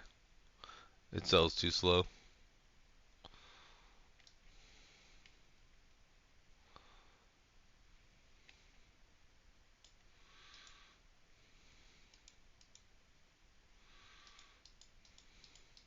sells for good money, but I'm making money by vendoring it, and then I'm saving more in the long run. It's costing me like 20 G a day to keep posting those.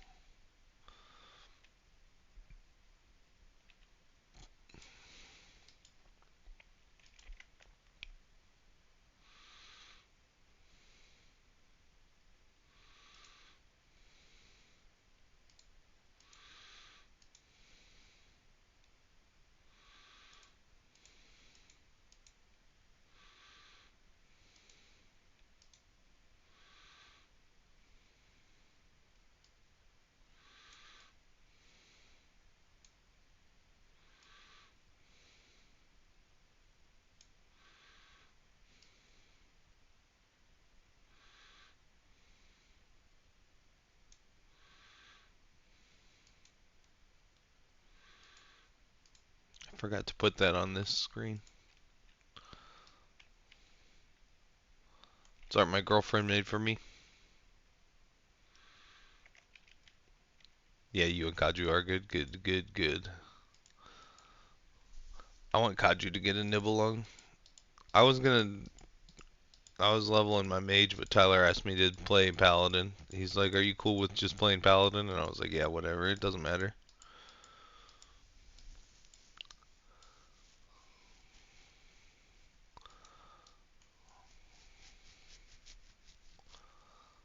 Oh, Crazy woke up.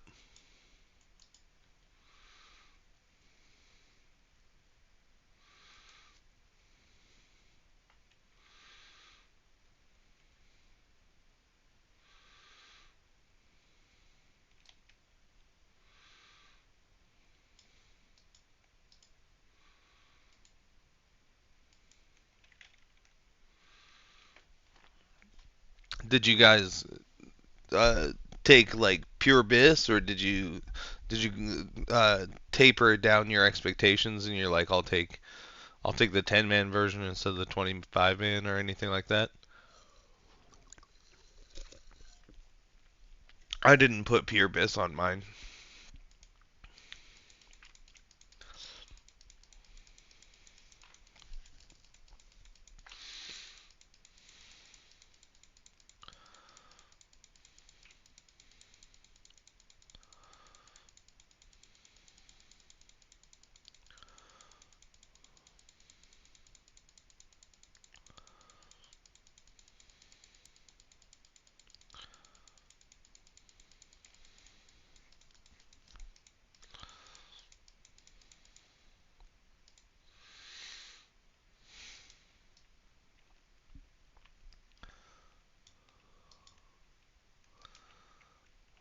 Almost halfway done.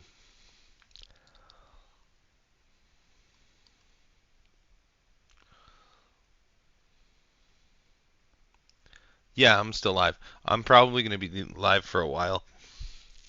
How was your nap?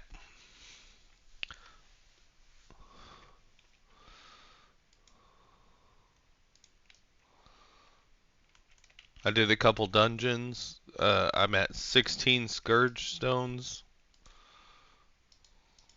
We're watching the boss guides.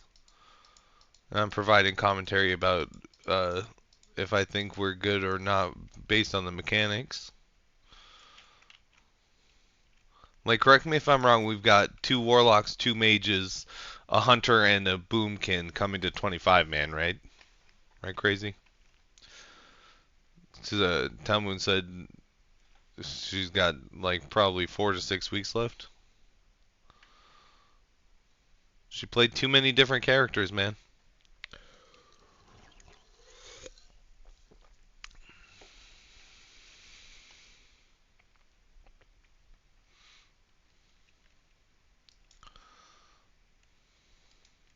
Yeah, and it said we need 6 or more to bait out the frost lines on Marigar, so we're gonna be good on that for sure.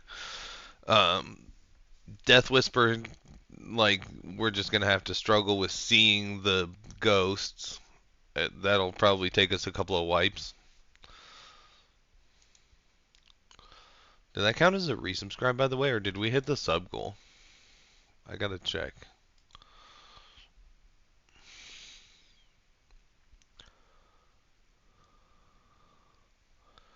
Resub. We're still 1 point away from the sub goal, guys. Or did I make the sub goal 20? No, sub goal's 10.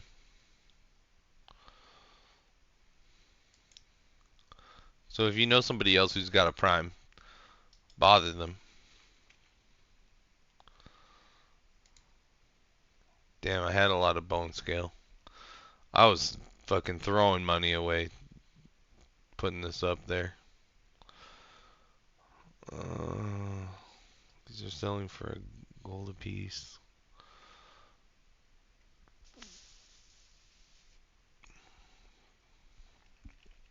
$20xing is worth it, I say. So I'll keep posting these bombs.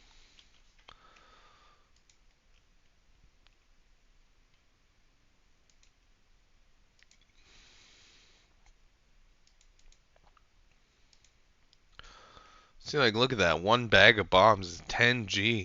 Jesus.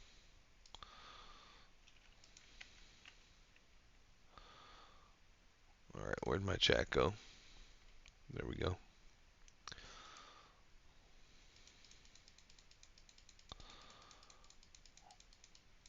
I'm bringing a couple frost potions because I think the flames on Marigar do cold damage. I could be wrong. I could check and find out.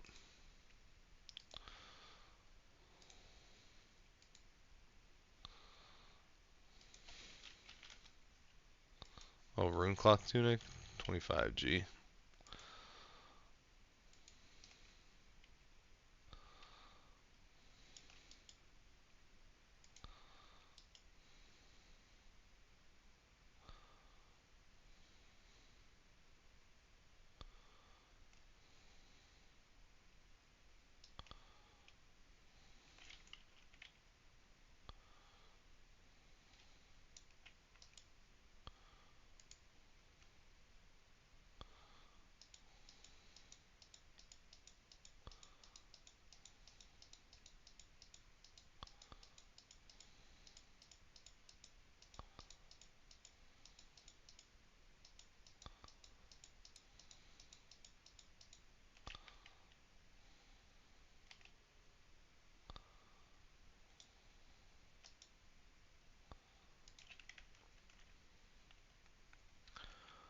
Is there anything that you're specifically worried about for tonight, Crazy?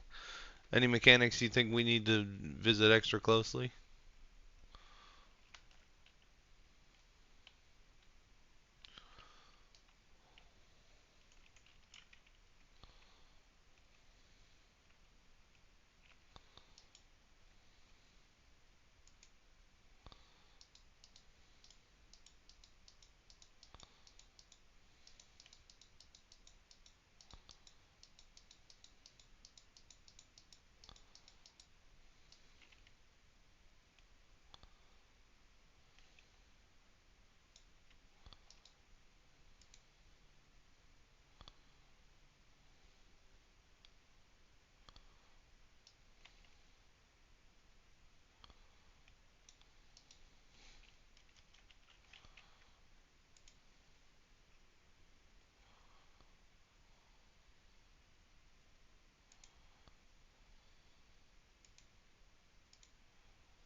Alright, I've got gold now.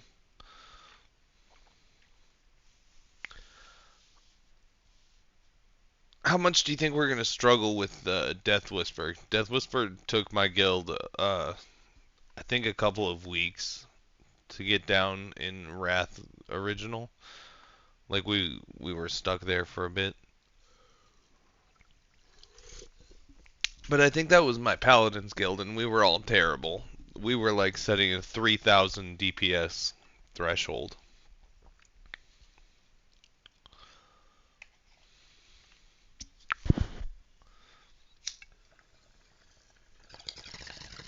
We just watched Sourfang. I gotta watch the Fester got in Rot Face. The dogs don't do anything, right? Mortal wound? Reduce healing?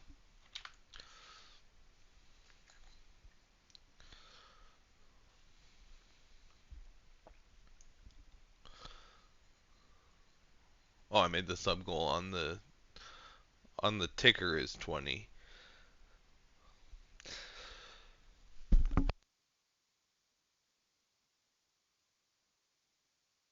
Do you know if Dreo has taken the shirt? Has he expressed interest in that? Because I think it would be funny for Tyler to have the best in show shirt.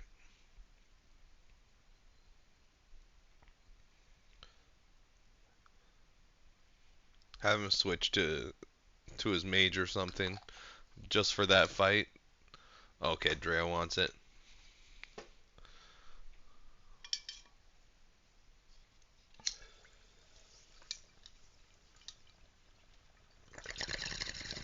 A little bit of bong ASMR.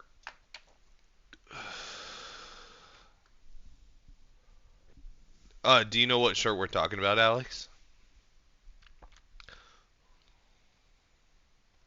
We're talking about Precious's ribbon.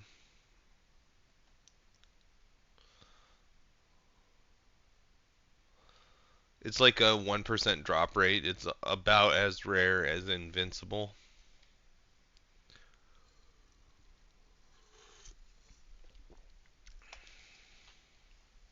I have one on retail. And I run ICC pretty much all the time. Like, I ran it for years in a row. And I've only gotten one shirt. I've only seen the shirt two, maybe three times. Did I finish posting everything? Okay, my mail is coming in. The Mage Wave bag sold while I was doing dailies. 200G coming in 40 minutes. It is almost 1 p.m. realm time, so we still have 5 hours. Okay. How's the copper looking? Oh.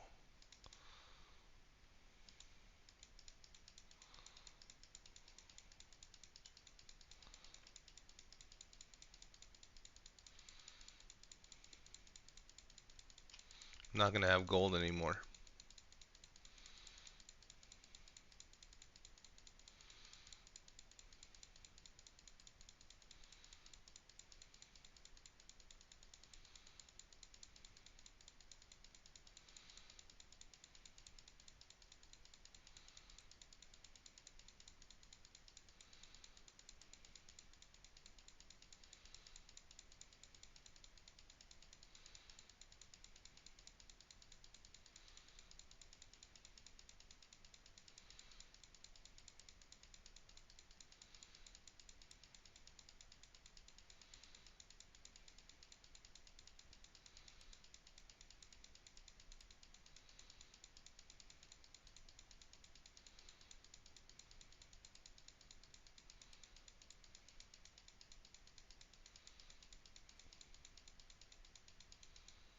Okay.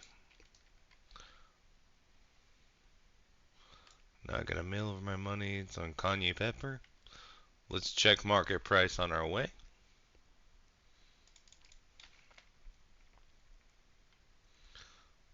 Alright. Enjoy your meeting, Alex.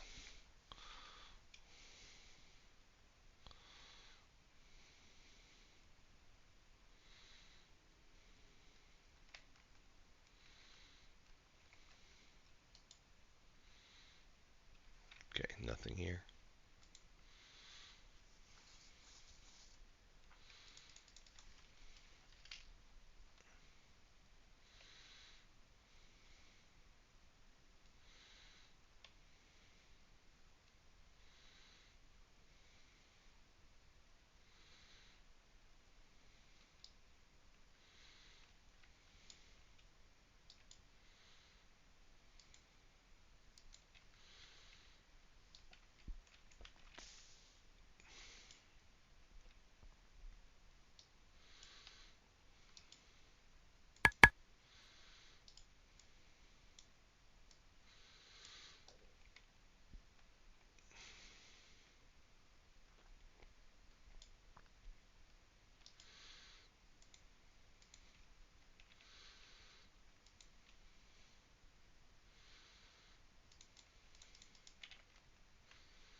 Let's get this started on here.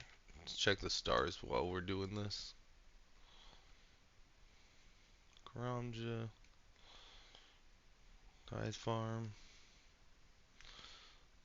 336.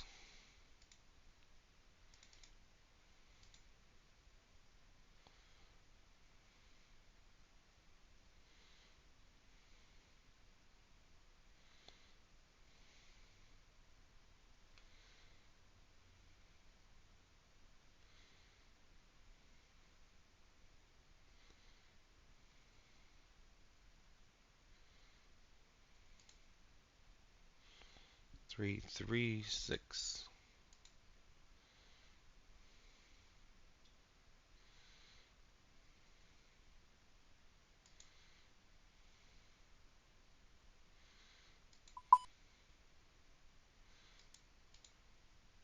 Varrock Mine.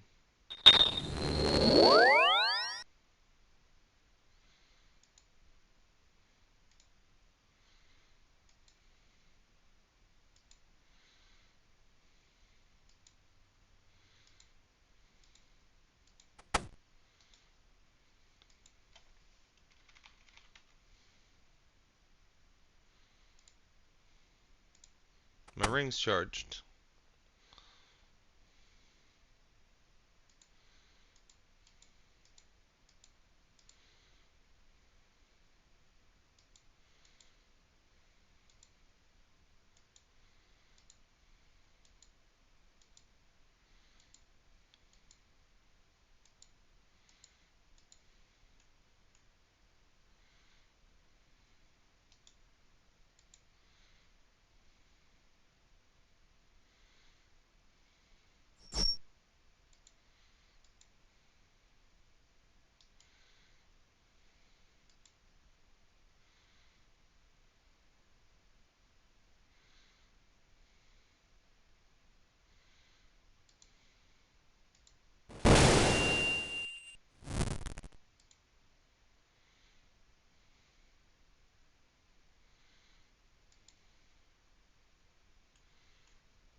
Okay, cool. My grilled bone scale is selling now that I sold all my bone scale.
I still have quite a bit.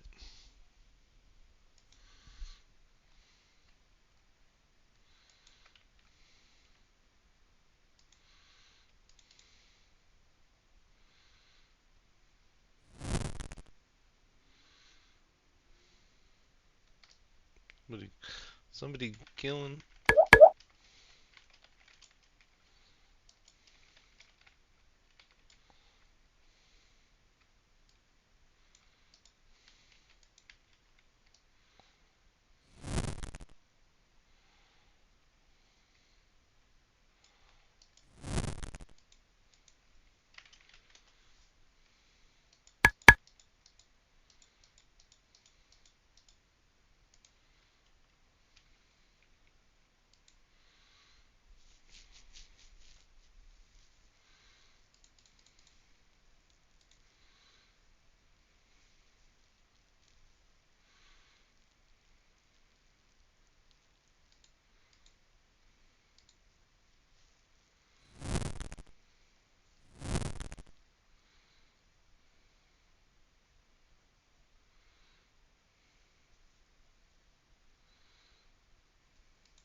Okay.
Do you like my sick transmog?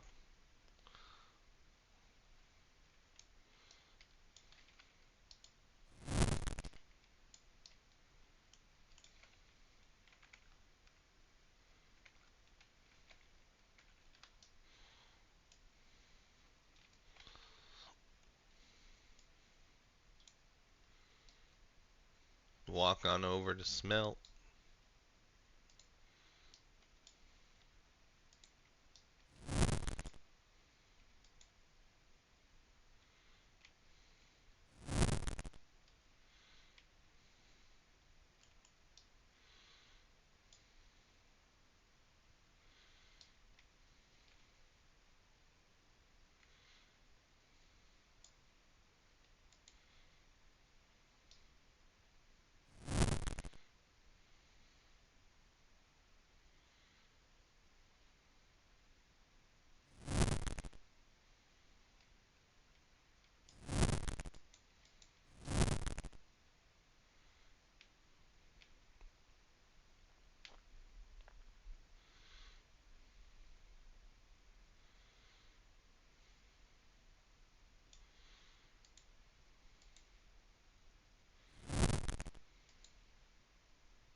Alright. Smelting for 22 minutes. Let's go back to watching these guides. Hey guys, I'm Jordy, and this is your guide to the flesh beast with the upset tummy, the sometimes patchwork-like Festergut. I not feel so good.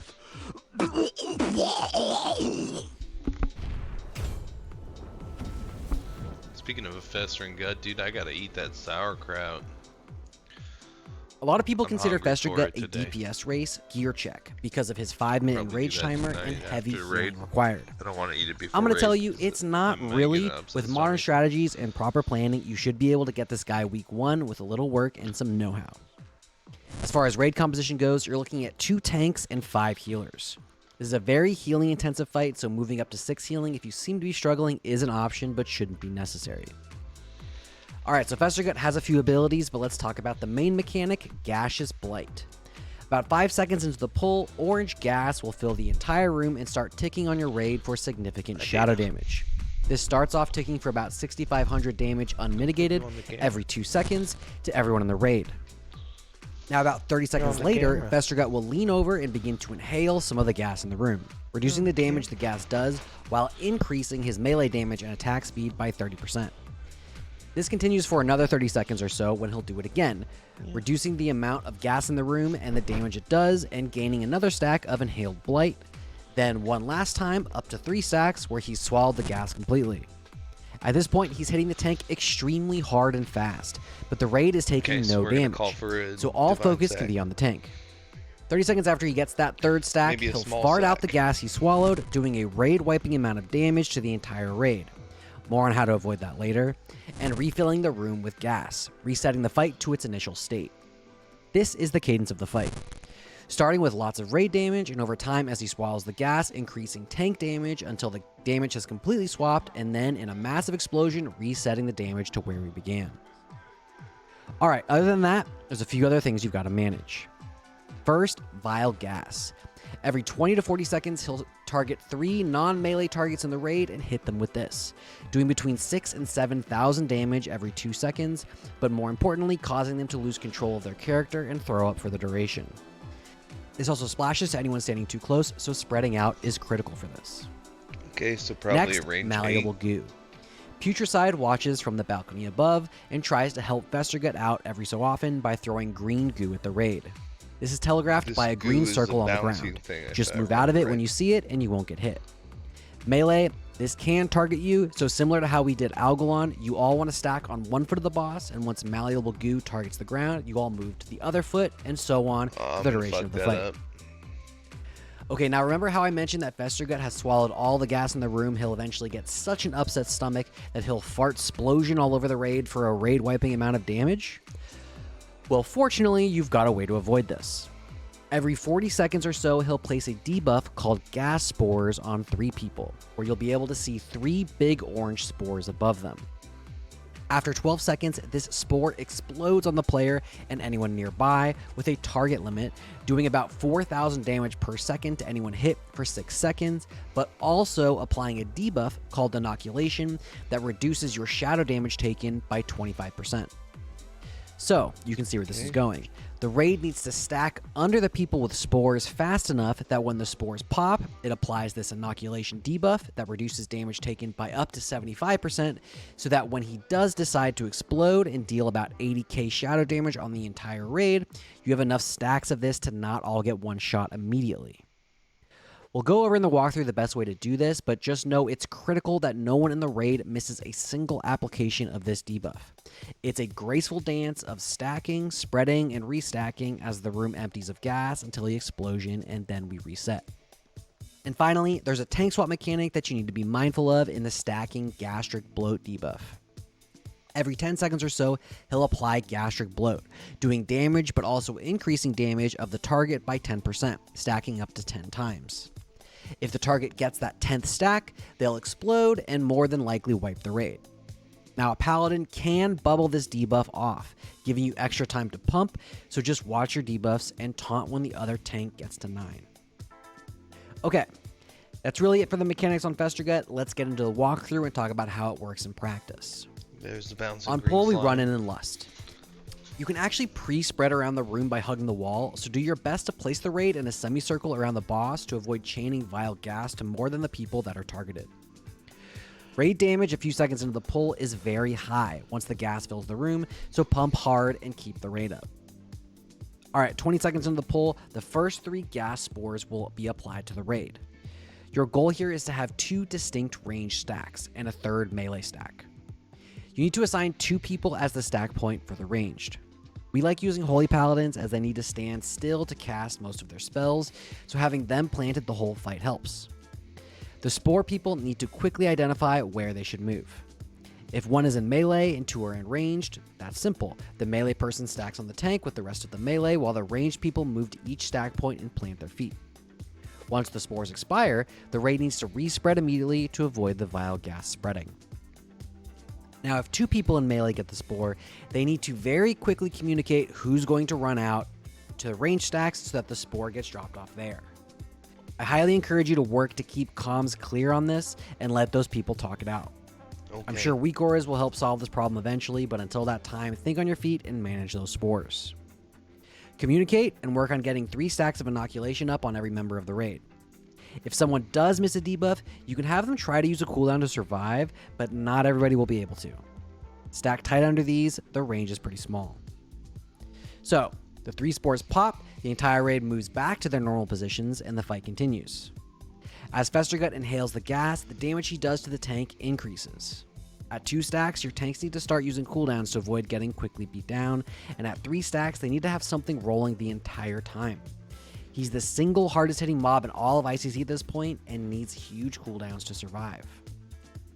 Eventually, he'll telegraph that he's casting Pungent Blight. During this, you should cast DSAC and AM Shadow.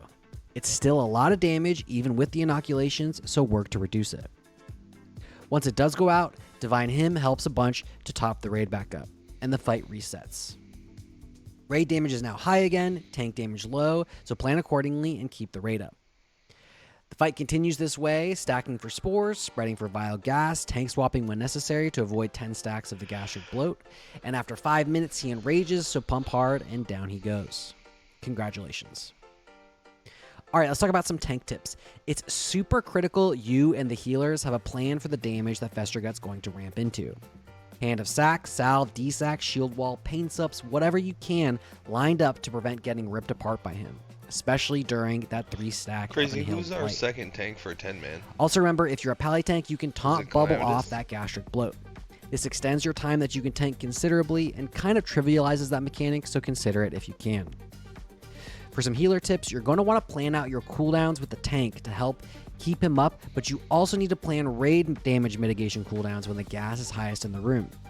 We like to DSAC and AM Shadow the Spore Explosion dots, and absolutely make sure you have both running during the Pungent Do you know which Blight fights explosion. I'm healing on? It's the single largest application of damage Probably on the raid, and not mitigating it will flex help a healing bunch. much in 10-man. And for the I don't DPS, think it there's calls not a for ton it, to worry about except for here. maybe, Just like, make sure you don't get Green hit by the Dragon. malleable goo on the ground, and range Delivery stay or spread for whatever. vile gas. And be sure that you get stacked under those spores. You can't afford to miss one, as it will enable you to survive the Pungent Blight explosion. Popping defensives during that will also help a lot. Okay, well that's it for Festergut. Once he goes down, turn the valve in his room to send the gas from the tanks towards Putricide. If you learned something from this guide, do me a huge favor and like and subscribe. It helps me a bunch in growing the channel. My plan and I changes appreciate it a lot. depending on if it's you I've also or got assignment Calamitous. sheets and a Phase 4 loot prio guide that I did with Pummel out now on mine or his Patreon. So you're 'Cause if if you're I'm interested red in and those, it's check out the links below. Calamitous, I'll A probably huge just thanks cast to all like the people one that are holy supporting me light on there. and I then appreciate you it'll guys a lot. be mitigated.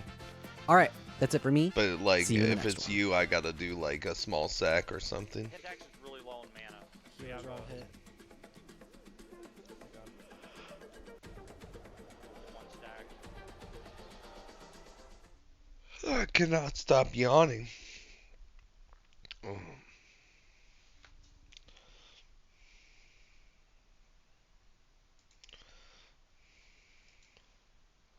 Hey guys, I'm Jordy, and this is your guide to the pile of flesh only Papa P could love, the abomination Rotface. I think I made an angry poo-poo. It's gonna blow!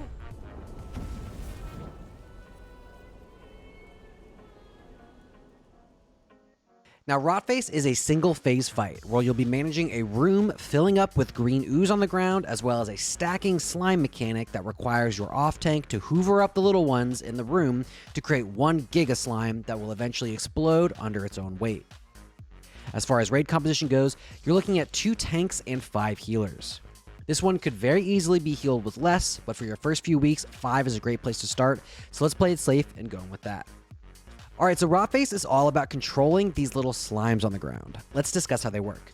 Every 15 seconds or so for the first few minutes of the fight, Rotface will pick someone in the raid and apply a disease debuff called Mutated Infection onto them. This does damage and applies a Mortal Strike type debuff onto them, but most importantly, when it's cleansed, it will spawn a small ooze near the target. Now this ooze has no threat. It fixates on the person that had the disease and follows them, doing some melee damage and also nature damage to anyone within range of the ooze. After another 15 seconds, Rotface will apply another mutated infection, and we have the same thing happen. Disease is cleansed or expires, and another small ooze spawns. Same thing. However, if 2 of these oozes happen to get close to each other, they will merge into 1 big ooze. These do have normal threat mechanics, so they can be tanked and should be by your off tank. We use a prop paladin for this, but a DK, a feral, anything is good. Now this big ooze has 2 stacks of unstable ooze, increasing its damage. This ooze also moves a lot slower than the small ones, so it can be kited around and its damage avoided almost entirely if done correctly. It does, however, hit like a truck, so make sure that you don't get hit by it. It's like getting hit by an assault bot on Memoron. Now this big ooze will also throw sticky ooze on the ground. These are small damaging pools of ooze that slow anyone that stands in it. Just avoid it, no big deal. If a big ooze and a small ooze meet, they too will merge, and the big ooze will then have 3 stacks of unstable ooze. Once this reaches 5 stacks, it will stop moving and begin casting Unstable Ooze Explosion. It explodes, throwing globs where everyone in the raid is currently standing.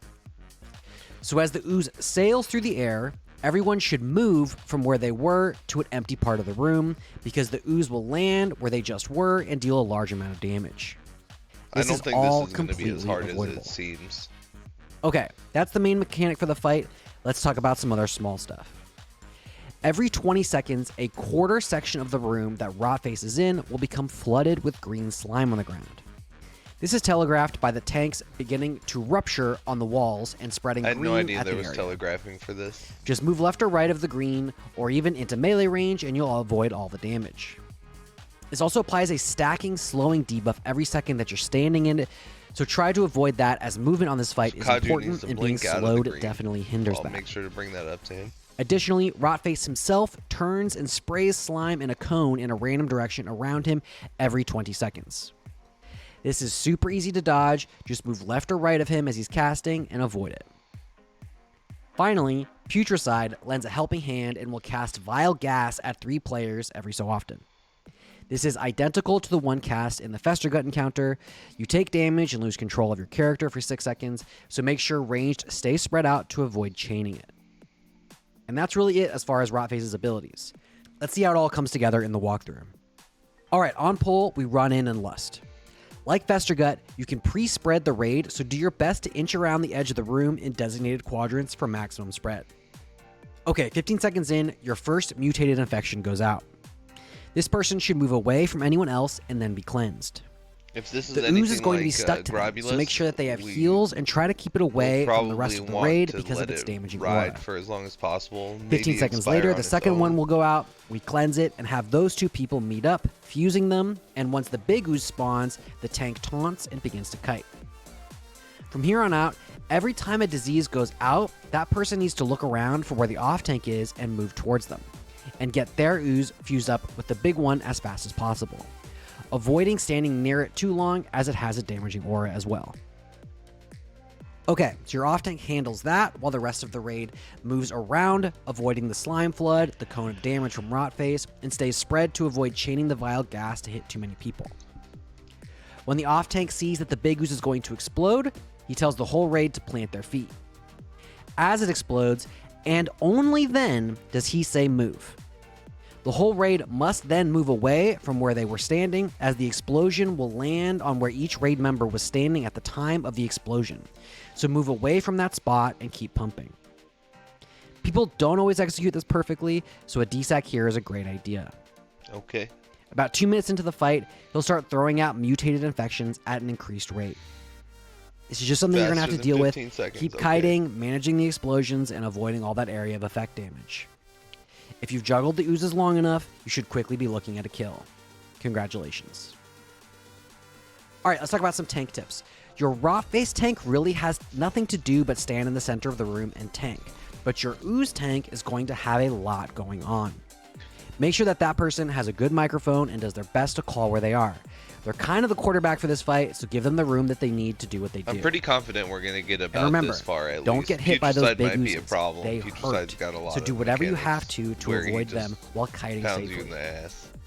For your healers, this fight can be kind of bursty sometimes Like when people get slowed or stuck with vial gas and AoE stuff on them. So a clutch freedom or a bop can be helpful here when the ooze is on somebody. Also remember to DSAC the unstable ooze explosion and try not to get caught by someone splashing vial gas on you. It will really interrupt your heal's effectiveness. And for the DPS, do your best not to get hit by the cone, the flood, and especially be mindful of the oozes. If you get mutated infection on you, remember that the healers won't be able to top you up very easily because of the healing reduction part of the debuff, so pop a defensive to mitigate the extra damage. And that's it for Rotface. He's definitely on the easier end of bosses in ICC, so I'd highly recommend you spend time on him week 1 to get him down on Heroic. If you enjoyed this guide or learned something, do me a huge favor and like and subscribe. It helps me a ton in growing the channel, and I super appreciate it.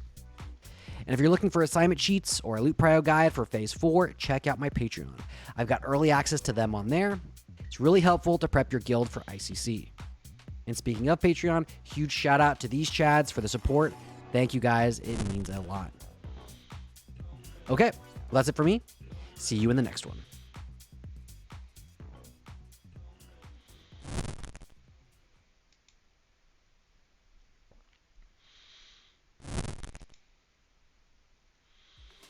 Hey guys, I'm Jordy, and this is your guide to the teacher with a drinking problem, Professor Putricide. Good news, everyone! I think I've perfected a plague that will destroy all life on Azeroth! Now, Putricide is a 3-phase fight with 2 intermissions. The first 2 phases building on each other, featuring different colored oozes, and then a final manic 3rd phase where you're racing a stacking debuff that will wipe the raid and a room filling with ooze that you need to avoid. One unique extra mechanic this boss has, the ability for one player in your raid to drink a potion on Putricide's table and become overwhelmed with the chemicals that they transform into a mutated abomination. This player will have an important role that we'll go over later. Okay, so Putricide is a 2-tank, 5-healer fight. You're going to be drinking from the Depending on table how your turning DPS into the is, you A-bomb. could 3-tank it. It would make your phase 3 Eating a the bit slime. easier, but it's very doable with 2 tanks and some smart tactics that we'll discuss. Your best A-bomb driver will be your off-tank, who will only need to tank in phase 3 when the abomination disappears anyways. Alright, let's discuss Putricide's phase 1 abilities. First, every 35 seconds or so, Putricide will throw 2 puddles of slime on the ground that over time will grow and grow to a huge size, cutting off sections of the room. These are generally avoidable, and the abomination has an ability that we'll get to later that will drink the slime, so you'll most often not have to worry about these. Next, Unbound Plague. Every minute Putricide is active, he'll cast Unbound Plague on a random player, lasting for 1 minute. This debuff will start ticking for about 250 and then grow every second that it's on you, becoming very dangerous about 10 seconds in and critically dangerous at about 15. Now, if someone moves close to you, the plague will jump to them, resetting the damage it does, but retaining the total time left on the debuff. The person who had the debuff now gets a new one called Plague Sickness, increasing the damage that they take from Unbound Plague by 250% for 1 minute. The goal here is to trade this debuff off to a friend every 10 seconds or so, keeping everyone alive who has it, while simultaneously doing every other important thing this fight has. No big deal, you've got this. We'll discuss this further in the walkthrough. Okay, now you've seen these slimes flying around, but what are they exactly? There are 2 different types of oozes, each with a specific set of abilities that will need to be handled quickly to keep the battlefield clean and cut down on any complications. So 25 seconds into the pull and every 40 seconds thereafter, an ooze will spawn, starting with a green one, then a red one, and then alternating each time. Alright, let's start with the green one, the volatile ooze. This spawns on the right side of the room near the big green tank.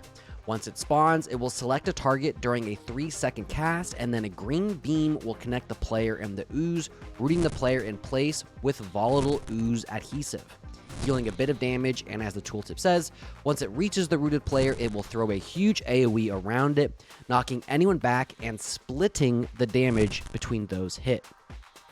Once that damage lands, the ooze will now cast a retargeting spell, and after 3 seconds, apply another adhesive to someone else, rooting them, and the process continues.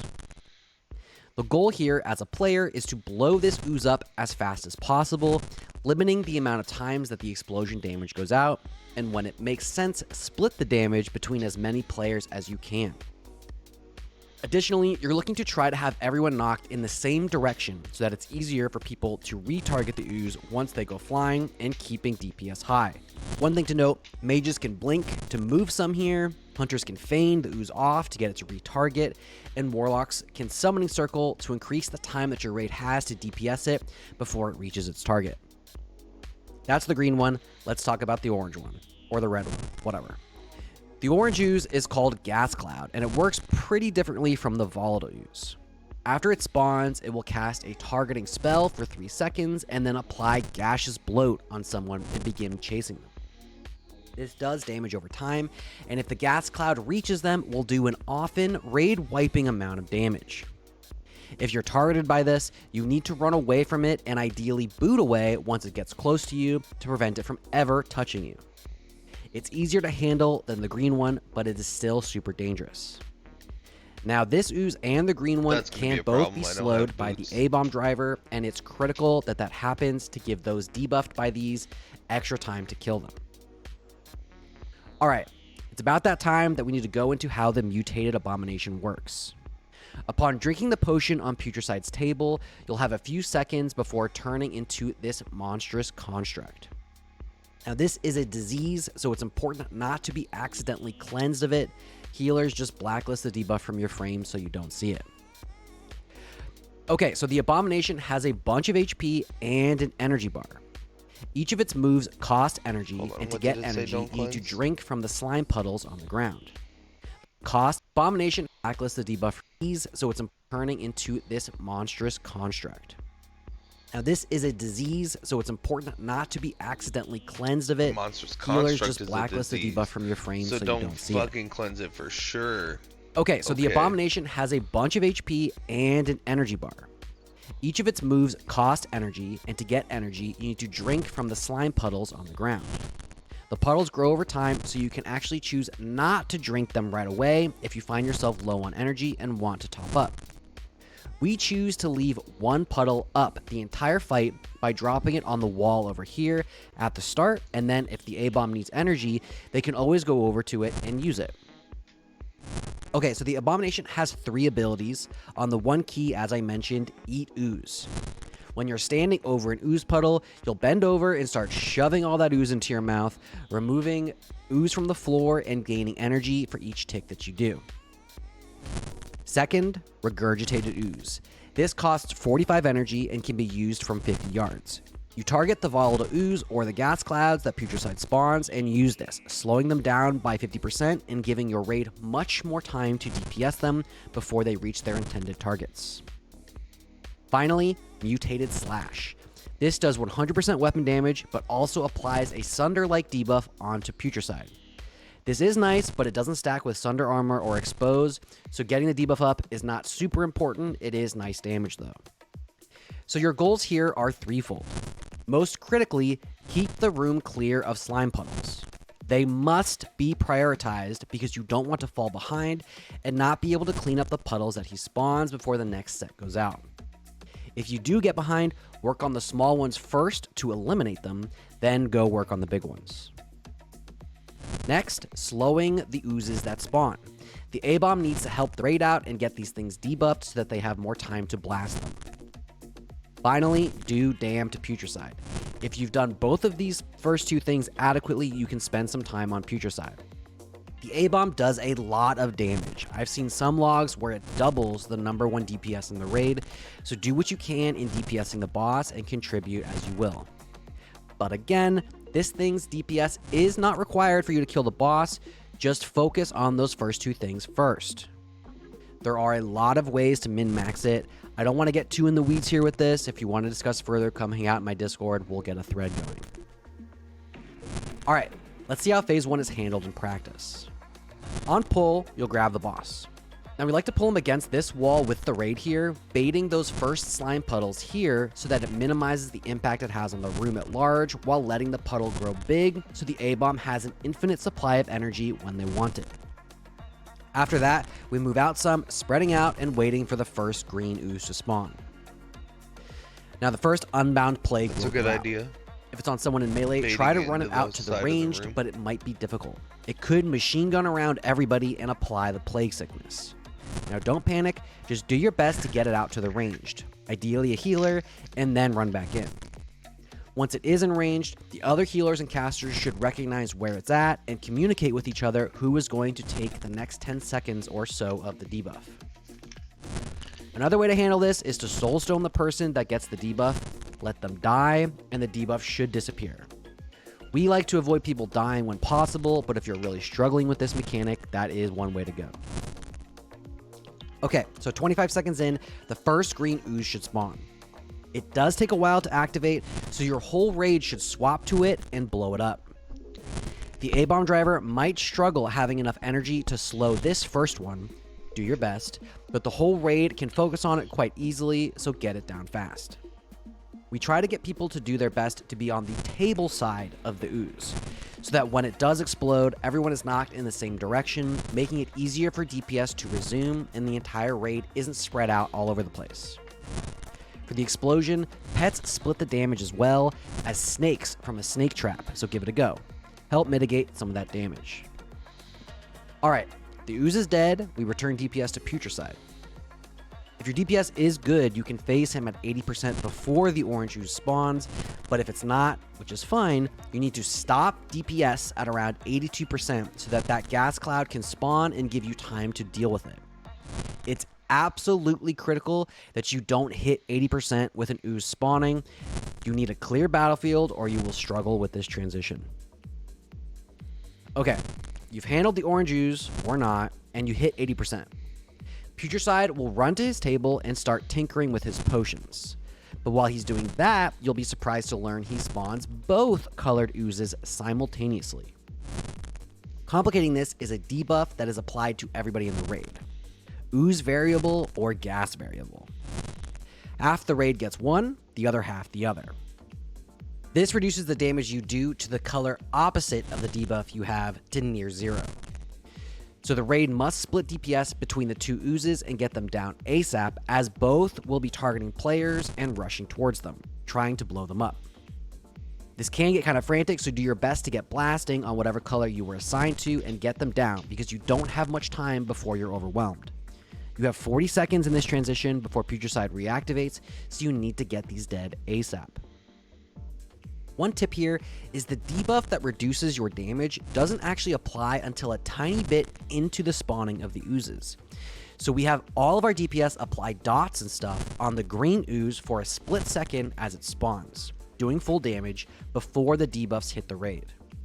Once it does, you go to whatever assignment you got, but getting that green one fully dotted on the rip helps a ton. If your ooze dies, you can start working on Putricide, but those oozes need to die first. Okay, that's the transition. The oozes are dead, Putricide reactivates, and we're into phase 2. Phase 2 is very similar to phase 1, outside of a couple small additions that you need to be aware of. First, he'll start throwing 3 malleable goos at a few ranged targets every 20 seconds. These bounce toward the targeted players and will explode when they land where the player was when it was cast. If you see these things coming at you, you need to move away or you'll be hit for big damage. And if you're the one targeted, you will be debuffed with a 200% attack and cast speed slow for 15 seconds. That will really screw you up. Additionally, he'll place a couple orange bottles on the ground called choking gas bombs about every 35 seconds in melee range of him. If you get too close to these, they will explode, dealing a bunch of damage and also applying a debuff to reduce your chance to hit by 75% for 10 seconds. It's very important to avoid these by having your tank drag the boss away from them when they spawn, and your ranged and melee need to be cognizant of their positioning. After 20 seconds, they should explode and disappear. Otherwise, everything about this phase is the same as phase 1. You're dealing with slime puddles, unbound plague, and of course, alternating green and orange oozes. This phase can get a bit hectic with all the stuff flying around, so try to keep comms clear for your unbound plague people to work on trading that plague off, your tank to call for melee to move with them when the choking gas bomb spawns, malleable goo flying through the air, and of course, work really hard to eliminate those green and orange oozes as soon as they spawn, because they are the most threatening things here. Now, if you've managed to DPS him down to 35%, you'll enter the final transition. Like the first one, you must be sure you aren't going to get another ooze spawn on top of the 2 that will spawn in the transition. You only have time to deal with the 2 extra that are going to spawn. Dealing with 3 simultaneously will almost assuredly lead to a wipe. Okay, 35% hits, Putricide gets fed up and runs to his table for a final time. 2 more oozes will spawn, everyone gets their debuff, and we blast them as fast as we can. From here, your DPS is really, really important. As soon as you hit the second transition, everything is now timed very tightly because of something he does in phase 3, so you want to hit these things hard and fast and then quickly turn your attention back to Putricide. We save cooldowns for this. Now, it's okay to have a bit of orange ooze up moving into phase 3, but you do need to finish it off before full DPS can begin in on him. Okay, phase 3. Putricide gets all big and scary, and your A-bomb driver drops out of form and returns to their normal self. You're done with oozes now, but you've still got choking gas bombs, malleable goo, unbound plague, and importantly, slime puddles. The puddles now can't be removed from the ground because your A-bomb driver has been forced out of form, so watch your positioning and try not to drop them in the middle of the room. It will grow big over time and really cut you off. This part isn't super important because you're much more likely to die from what I'm about to tell you. Mutated Plague. This is a stacking debuff that's applied to Putricide's current target every 10 seconds, doing some shadow damage to the entire raid every 3 seconds and increasing its damage done per stack. Now, the first stack deals 750 shadow damage every 3 seconds, the second 2250, the third 6750, and the fourth a probable raid wiping amount at 20,250. Additionally, if anyone with this debuff dies or it's somehow removed, you heal the boss a huge amount, also likely leading to a wipe. So what this means is your goal is to tank swap and get this debuff on multiple people, not letting anyone get more than 3 stacks, and racing to kill him in as fast as possible or you'll run out of tanky eligible targets and will likely wipe. Okay, so how do we do this? As we transition to phase 3, we plop Bloodlust. The raid is finishing up oozes and we have a Fury Warrior taunt with shield wall up and tank the boss. One thing you can do to min-max this is have the warrior stand kind of far from the table. The debuff can only be applied on the next melee hit, so this gives the raid a few extra seconds to DPS before the first one is applied.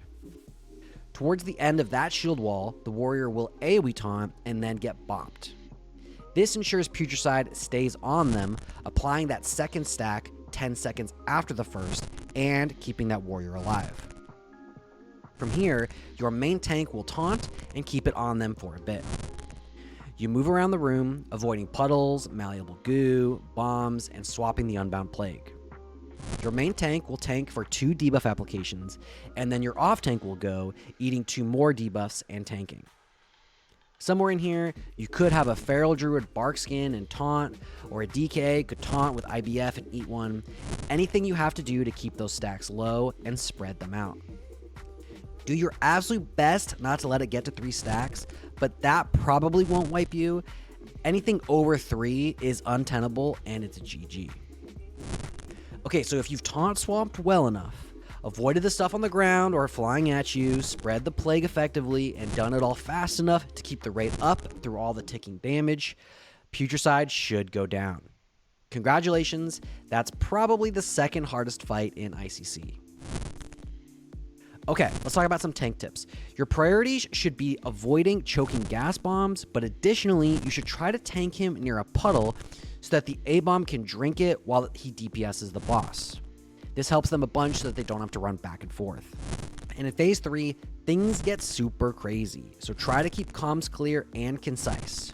Who is taunting, what cooldowns they're using, etc. And remember, after 3 taunts in a row, you'll DR, and it will only reset after 20 seconds, so don't just spam taunt. Plan it out and be sure you're taunting at the correct time. You've got to be sure you aren't going to die in Phase 3 as well, because if you do, you heal the boss, so use whatever cooldowns you've got here and stay alive. It is paramount. And for some healer tips, this fight is really less about healing and more about cooldown management. There are windows where the raid will take a lot of damage and you want to be prepared, but it's not too tough healing wise. Use those D-Sacks on the volatile ooze explosions when the raid isn't looking too healthy. It will cut a lot of the damage and help you keep someone alive that may have dipped a bit for whatever reason. And be vocal about the Unbound Plague. You don't want to just let it tick on you and die.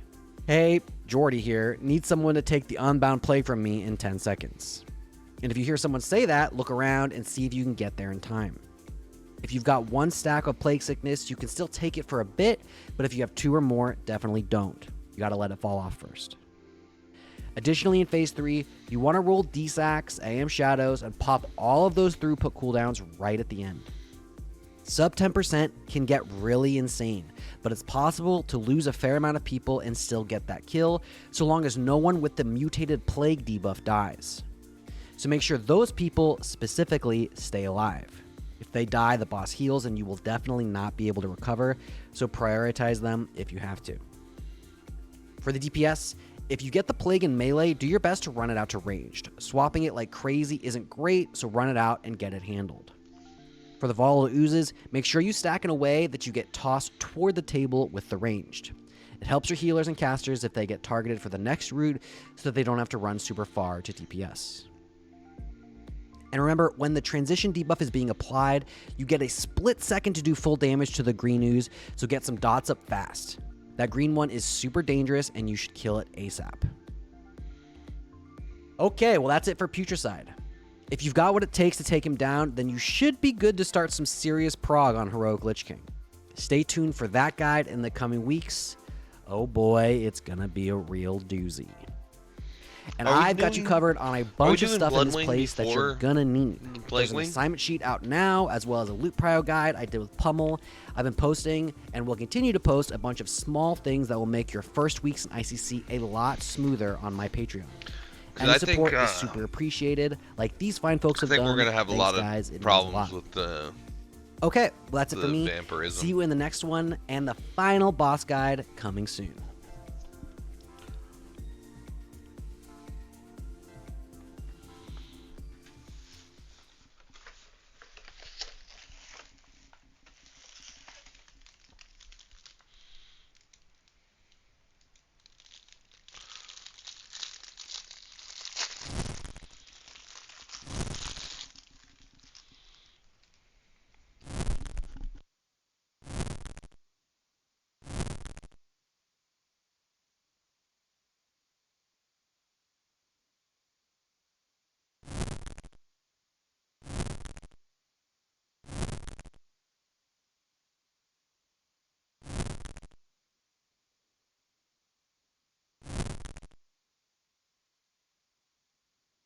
Hey guys, I'm Jordy, and this is your guide to the Dark Fallen.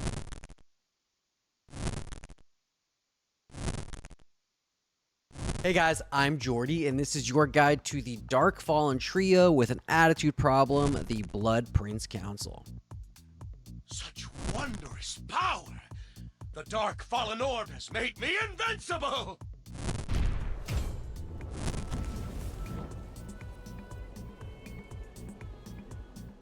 Now, Blood Prince Council, like a lot of council fights, can be very confusing for your first few pulls. There's a lot of mechanics on this fight that people need to manage, but there's really only a few things each specific person is responsible for, so don't get overwhelmed, listen up, and you'll get these guys down no problem. As far as raid composition goes, you actually can one tank this fight, but you probably brought two, so that's fine. Throw a tank on each of the melee princes. And 5 or 6 healers is sufficient. Flexing up to 6 might help smooth out some mistakes for progression, so consider it if you can. Alright, so like Illidari Council and Black Temple, the princes all share a health pool. However, unlike Illidari Council, only one prince has a health pool that will actually take damage at any given time, based off of which prince is empowered by Invocation of Blood. This buff enables him to take damage, but also buffs a specific ability that they've got which needs to be countered in certain ways. We'll go into those at the end. First, let's get into their main abilities. Alright, let's talk about the room-wide debuff Shadow Prison. This heroic-only debuff is applied to everyone in the room and does shadow damage every time you move, while also increasing your stacks by 1 every second. If you stop moving for 10 seconds and let the debuff fall off, you'll reset. This just means you want to move as little as possible in this fight, and if you do have to move a large distance, do your best to pop defensives. It can hurt if stacked too high. We try not to go above 5 or so here, but remember, you won't take any damage if you stop moving, so plan accordingly. Okay, now let's talk about Prince Valinar. This guy needs to be tanked by your main tank and has a few abilities. First, Shock Vortex. Every 15 seconds or so, he'll pick a random spot in the room and place a small white swirl on the ground that after 5 seconds will activate and explode outward, dealing 12,000 damage and knocking anyone close enough back a large distance. This hurts, and will hurt more so because of the Shadow Prison debuffs that you'll start stacking as you move away and then back to where you were, a couple of the so avoid easy it and watch the ground. heroics, like we're gonna do. Secondly, he'll summon kinetic bombs. These Marogar, big sun-looking things appear randomly around the room and last for 90 seconds each. They'll slowly drift toward the ground, and if they're not hit after 5 seconds, will explode, dealing about 20,000 physical damage and knocking back everyone in the room a huge distance. This is almost always a wipe. You're going to want to assign pet classes to manage these things. Warlocks, Hunters, and Unholy DKs are all great at sending their pets onto them to knock them back up, while they themselves can just focus on the bosses. More on these in the walkthrough. Okay, now if Valinar is empowered, his Shock Vortex becomes modified. Instead of being cast on the ground, everyone in the raid will pulse a Shock Vortex around them. This is a 4.5 second cast, so when he's empowered, the raid needs to be specifically placed to minimize the amount of damage that this Shock Vortex will do. Melee especially need to plan ahead and know where they're going.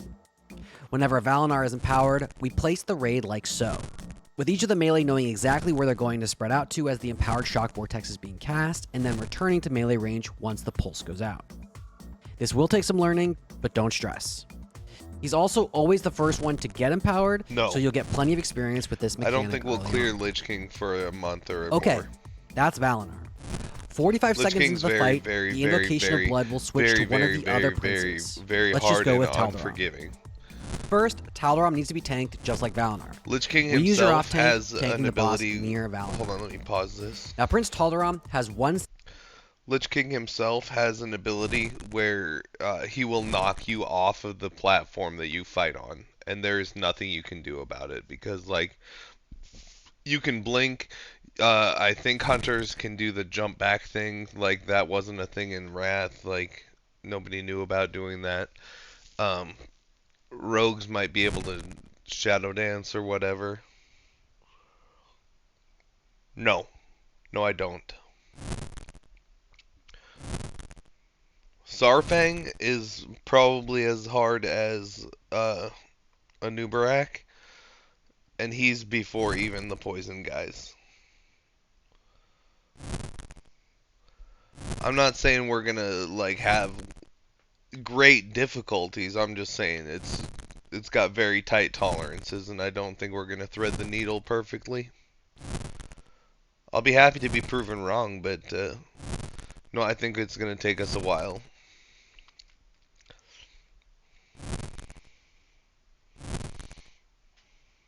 You think so? Maybe. I'm expecting the race to world first to take quite a while. I'm not sure where it's at right now. I should check that.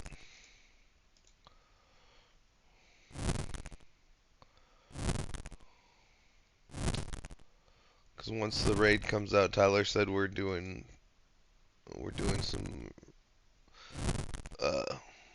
rep farming.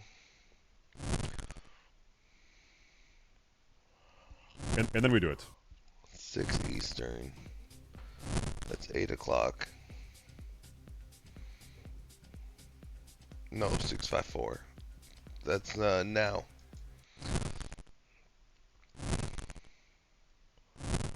ICC launch in 1 hour, it says.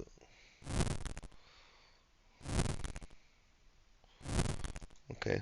Simple ability and one more complicated. First, let's talk about the simple one.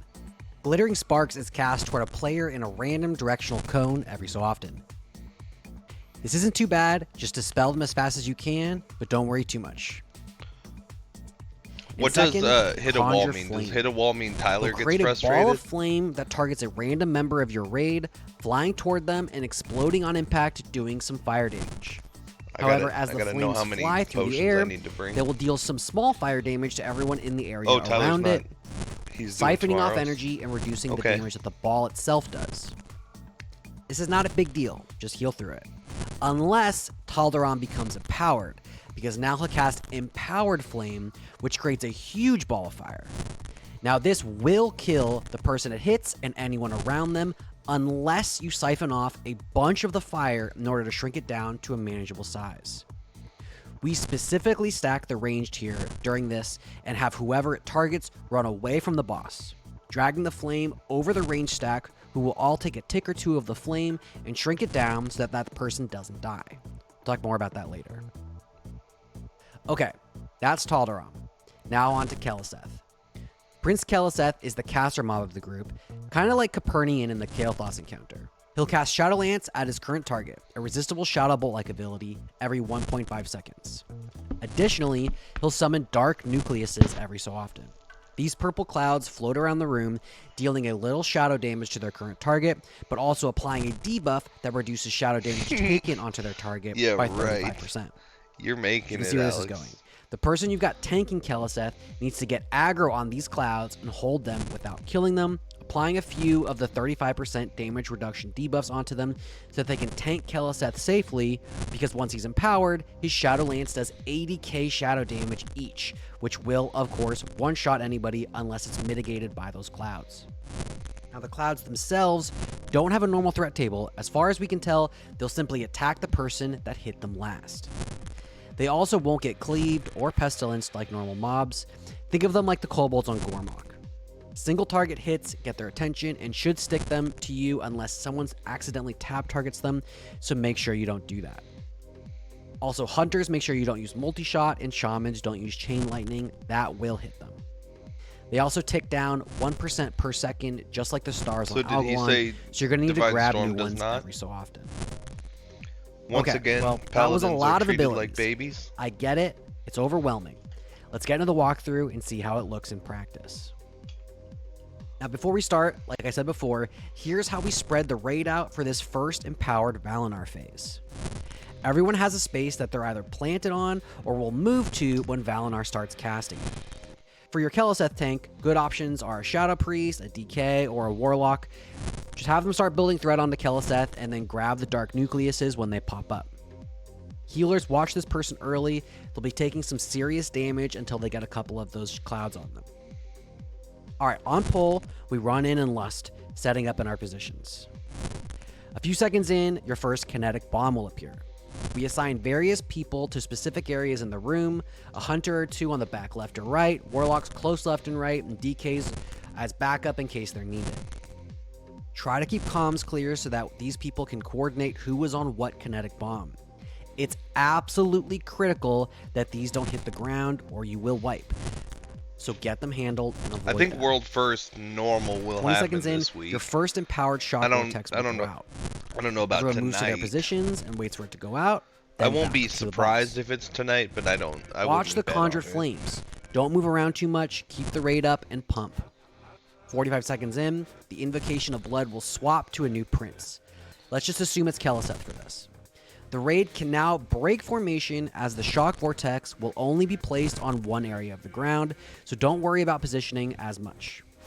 The raid moves over to Keleseth, being mindful of kinetic bombs, Shock Vortexes on the ground, and making sure not to target and hit the Dark Nucleuses right here. This tank will be taking a lot of damage, so using some externals on them is a good idea, together as a 40-man especially if they don't have 3 or more damage reduction debuffs on them. So watch them closely. Now 45 seconds into that, we swap invocations again to the final one, Tal'Daram. Now positioning matters here again. The range need to stack a ways away from him, while the melee try to be between the boss and the ranged. The goal here is to have that empowered flame run over as many people as possible, so that when it finally does reach its intended target, who has ideally run directly away from the raid to give them maximum time underneath it, its damage has shrunk to a manageable amount and mostly, harmlessly, pops on them. This will take a bit of practice, but is very repeatable with some know-how, so watch this closely and try to copy it. Okay, she'll get a few of these, and then 45 seconds into that, we swap again. Back onto Valinor. The raid respreads like we did on Pull, and boom, we're just repeating what we've done. Continue with this cadence until the princes go down, and collect your loot. Congratulations.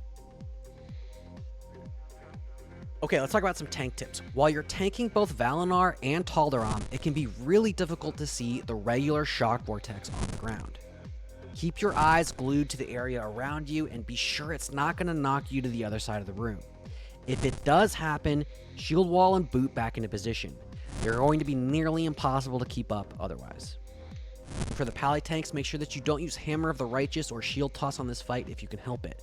They will hit the Dark Nucleuses that your Keleseth tank is trying to grab and could kill him if you're not careful.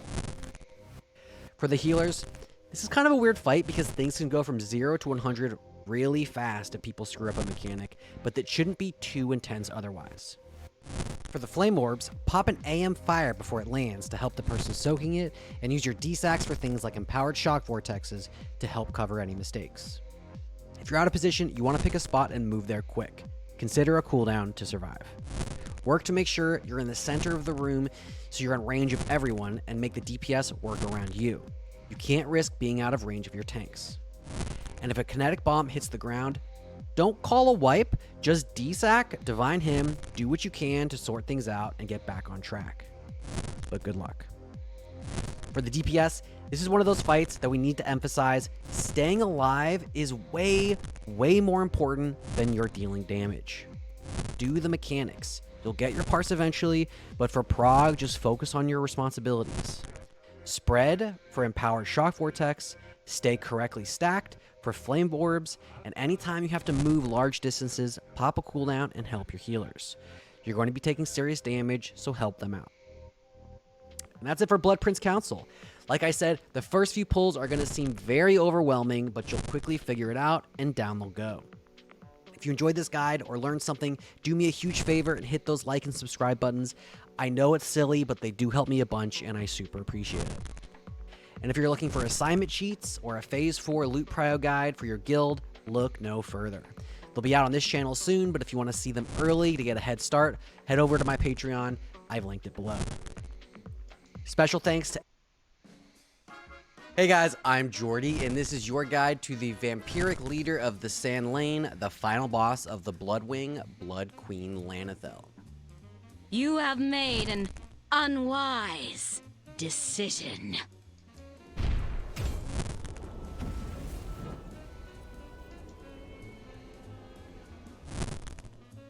Now, Lanethel is a frantic DPS race of a fight, where you're managing a growing vampiric debuff on your raid that doubles each bitten player's DPS, but if mismanaged, will cause them to be mind controlled. We might need to swap in some shamans on this.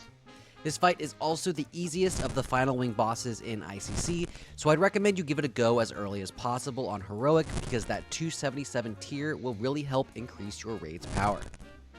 Alright, as far as raid composition goes, this is a standard 2-tank, 5-healer fight. You could likely go with fewer healers, but I wouldn't do more than 5 as the DPS check is pretty tight and you'll need all the damage you can get. Okay, so let's discuss the most important mechanic on this fight. First, Vampiric Bite and Essence of the Blood Queen. About 15 seconds into the fight, Lanathel decides it's time to take the kid gloves off and charges the highest non-tank threat and bites them, giving them the debuff Essence of the Blood Queen, a 1-minute debuff that doubles your damage and heals you for some of your damage dealt. Now, when the debuff expires, you turn into a bloodthirsty vampire, losing all of your abilities you normally have and only have one option: Vampiric Bite. This ability should be located on your 1 key, and you've got 10 seconds to bite someone in melee range, giving them the Essence of the Blood Queen debuff and reverting to your normal form, also with the Essence of the Blood Queen. So what this means is, you've got a multiplying debuff that you need to manage. It should look like this. 15 seconds in, bite 1 goes out.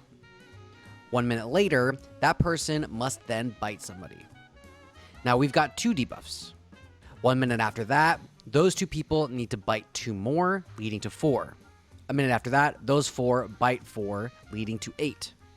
Finally, a minute later, in the final minute of the fight, those 8 all bite 8 people, leading to 16 debuffs total.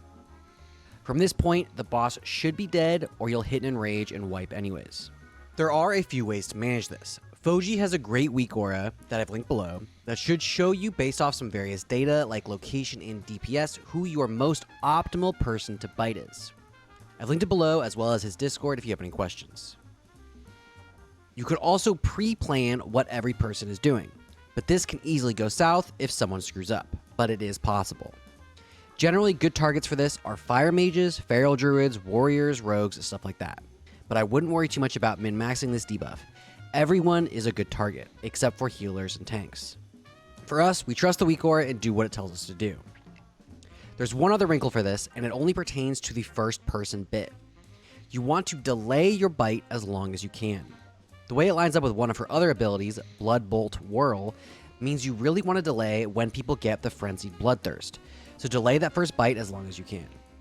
After that first one, don't worry about it. Just bite your assignment. Oh, and one last thing. Occasionally, someone in our raid would have issues with their bars not swapping when they needed to use the Vampiric Bite. So throw this in a macro and have it handy in case that happens. It might save you one day. Okay, so that's Vampiric Bite and Essence of the Blood Queen. Let's talk about her other abilities. First, she does a constant ticking shadow damage on the whole raid for the entire fight called Shroud of Sorrow. This does 4,500 shadow damage every 2 seconds to everybody in the room. Not a big deal, just heal through it. After that, Blood Mirror. This is super simple. The player closest to her current target gets Blood Mirror, causing an equal amount of shadow damage. This just means you need both tanks to stack on top of each other so that the damage is applied to someone tanky enough to eat it. Speaking of that, she'll also apply Delirious Slash to the off tank, whoever is soaking Blood Mirror. Pretty simple, just heal through it, no big deal. Next, Swarming Shadows. 30 seconds into the fight, and every 30 seconds thereafter, she'll cast Swarming Shadows on a target. If you get this debuff on you, you'll quickly drop purple fire on the ground, so move away from the raid. We like to tell people to run towards the walls, as it's unlikely for anyone to be near there. Once it expires, jump back into the action. After that, we've got Pact of the Dark Fallen. This is similar to Fatal Attraction from Mother Shiraz, for those that remember that. 3 random non-tank people get a debuff that causes them to explode with shadow damage every second, unless all 3 stack on top of each other for a second. Once they do, the debuff should fall off, and those people should then return to their spots. She'll also cast random Twilight Bolts every so often at a couple players in the room. We spread out specifically for this, and for her next ability, which is Blood Bolt Whirl. Okay, so about 2 minutes into the fight, she'll stop attacking and run to the center of the room and cast Incite Terror. This is a 4-second room-wide fear that can be dispelled. Right after casting it, she takes off and flies upwards before spinning around and casting Blood Bolt Whirl. 3 waves of Twilight Blood Bolts will hit the raid, dealing a bunch of damage and splashing to anyone within 6 yards. As she moves, the raid needs to move to pre-planned positions, spreading out far enough, and then after the fear goes out, they move back to those positions and wait for that third tick of Blood Bolt to hit them. Be careful here because the blood bolts do have travel time, so even though you've seen her finish her cast, you need to wait until the third one hits before you move back into position. Once she lands, take her back to her position on the stage and keep pumping. She'll do this twice, so you'll want to plan your cooldowns accordingly. DSAC, Divine Hymns, Bubbles, whatever you need to do to stay alive and keep pumping her. DPS defensives are great here. Alright, that's it for all of her abilities. Let's get into the walkthrough and see how it plays out. On pole, we run in and specifically set up in positions that we've pre-planned. This is how we've set it up, but don't stress too much about this, just spread out. Now we like to give our Fire Mage the first bite. You can choose whoever you want, but we misdirect him to try to keep him up there on threat. Regardless of who gets bit, the person should be free to pump super hard. Packed people, run to the middle and eliminate that debuff, swarming shadows to the sides of the room, keep the rate up, and pump. Now 1 minute in, the first person bit will need to bite somebody. Like I said before, try to wait as long as you can before you bite the person you're assigned to. This will offset the bite to after the Blood Bolt whirl, so you don't have to worry about it during it. You want all your abilities during that window. Now you've got 2 people with the debuff, and damage begins to ramp. 2 minutes in, she'll run to the center of the room and fear everybody. We like to have the Disc Priest fear ward themselves for this, and then cast Mass Dispel on the raid to try to keep the fear off everybody ASAP. It's critical that everyone gets to their assigned positions so that you don't splash the Blood Bolts. If you're out of position, you'll likely splash too much damage and it could lead to deaths. DSAC this, DPS, use defensives, survive the damage, and keep going. Remember, she does 3 waves of Blood Bolts, so don't move until you see the third one land on your head. Once it does, you're free to move a bit. The tank should drag her back onto position, and the fight continues this way. 2 bites becomes 4, 4 becomes 8. We'll get 1 last Blood Bolt whirl, then a minute of crazy burn with 16 people bitten. This is where you want to send your Bloodlust, when most of the raid is bitten for double damage. If no one's died, you should have the DPS to squeak out a kill, which should get notably easier as the raid collects ICC gear later in the phase. Down she goes, and collect your 277 loot. Congratulations. Okay, let's talk about some tank tips. There's not a whole bunch to do on this fight, just stack on top of each other and make sure she doesn't move. There should be no reason she's adjusted outside of when she flies up in the air for Blood Bolt whirl. And when she lands again, put her right back to where she was. The raid is specifically placed for her to be there, so help everybody out and oblige. For the healers, this can be a pretty intense fight on mana, so send those innervates early and often. DSAC rotate the Blood Bolt whirl, but also AM Shadow or DSAC the Pact of the Darkfallen.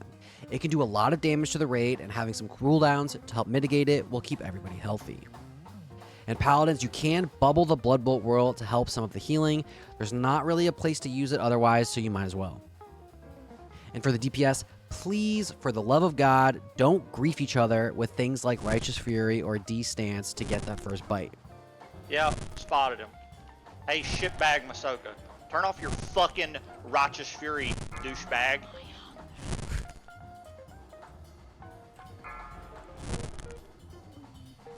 Imagine.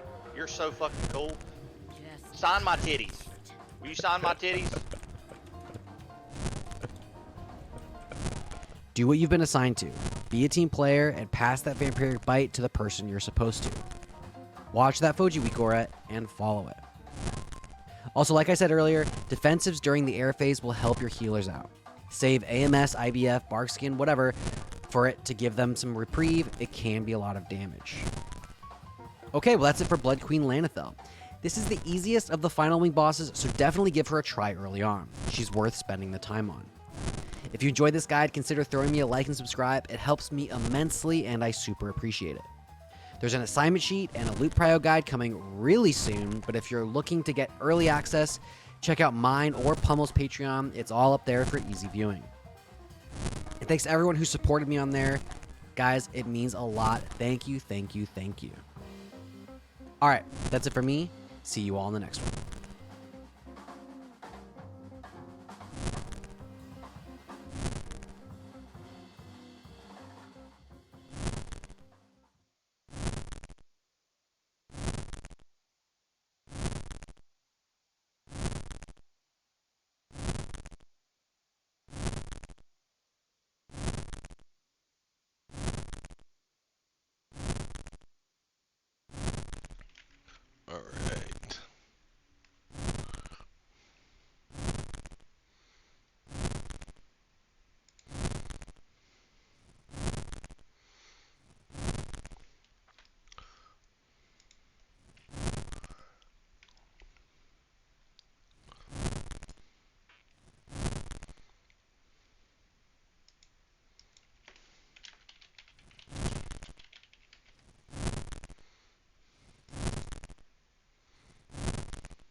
Okay, I'll do that.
Dude, I'm gonna have so much stardust.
Alright, I think that's...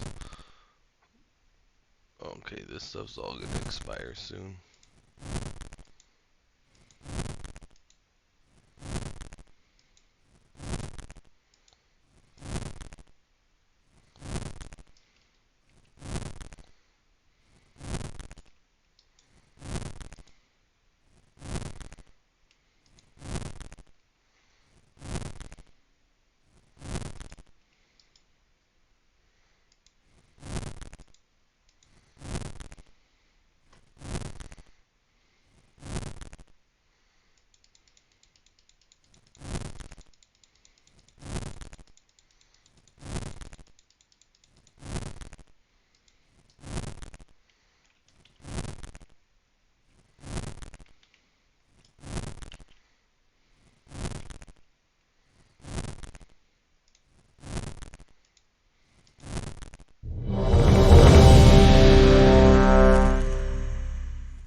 Listening.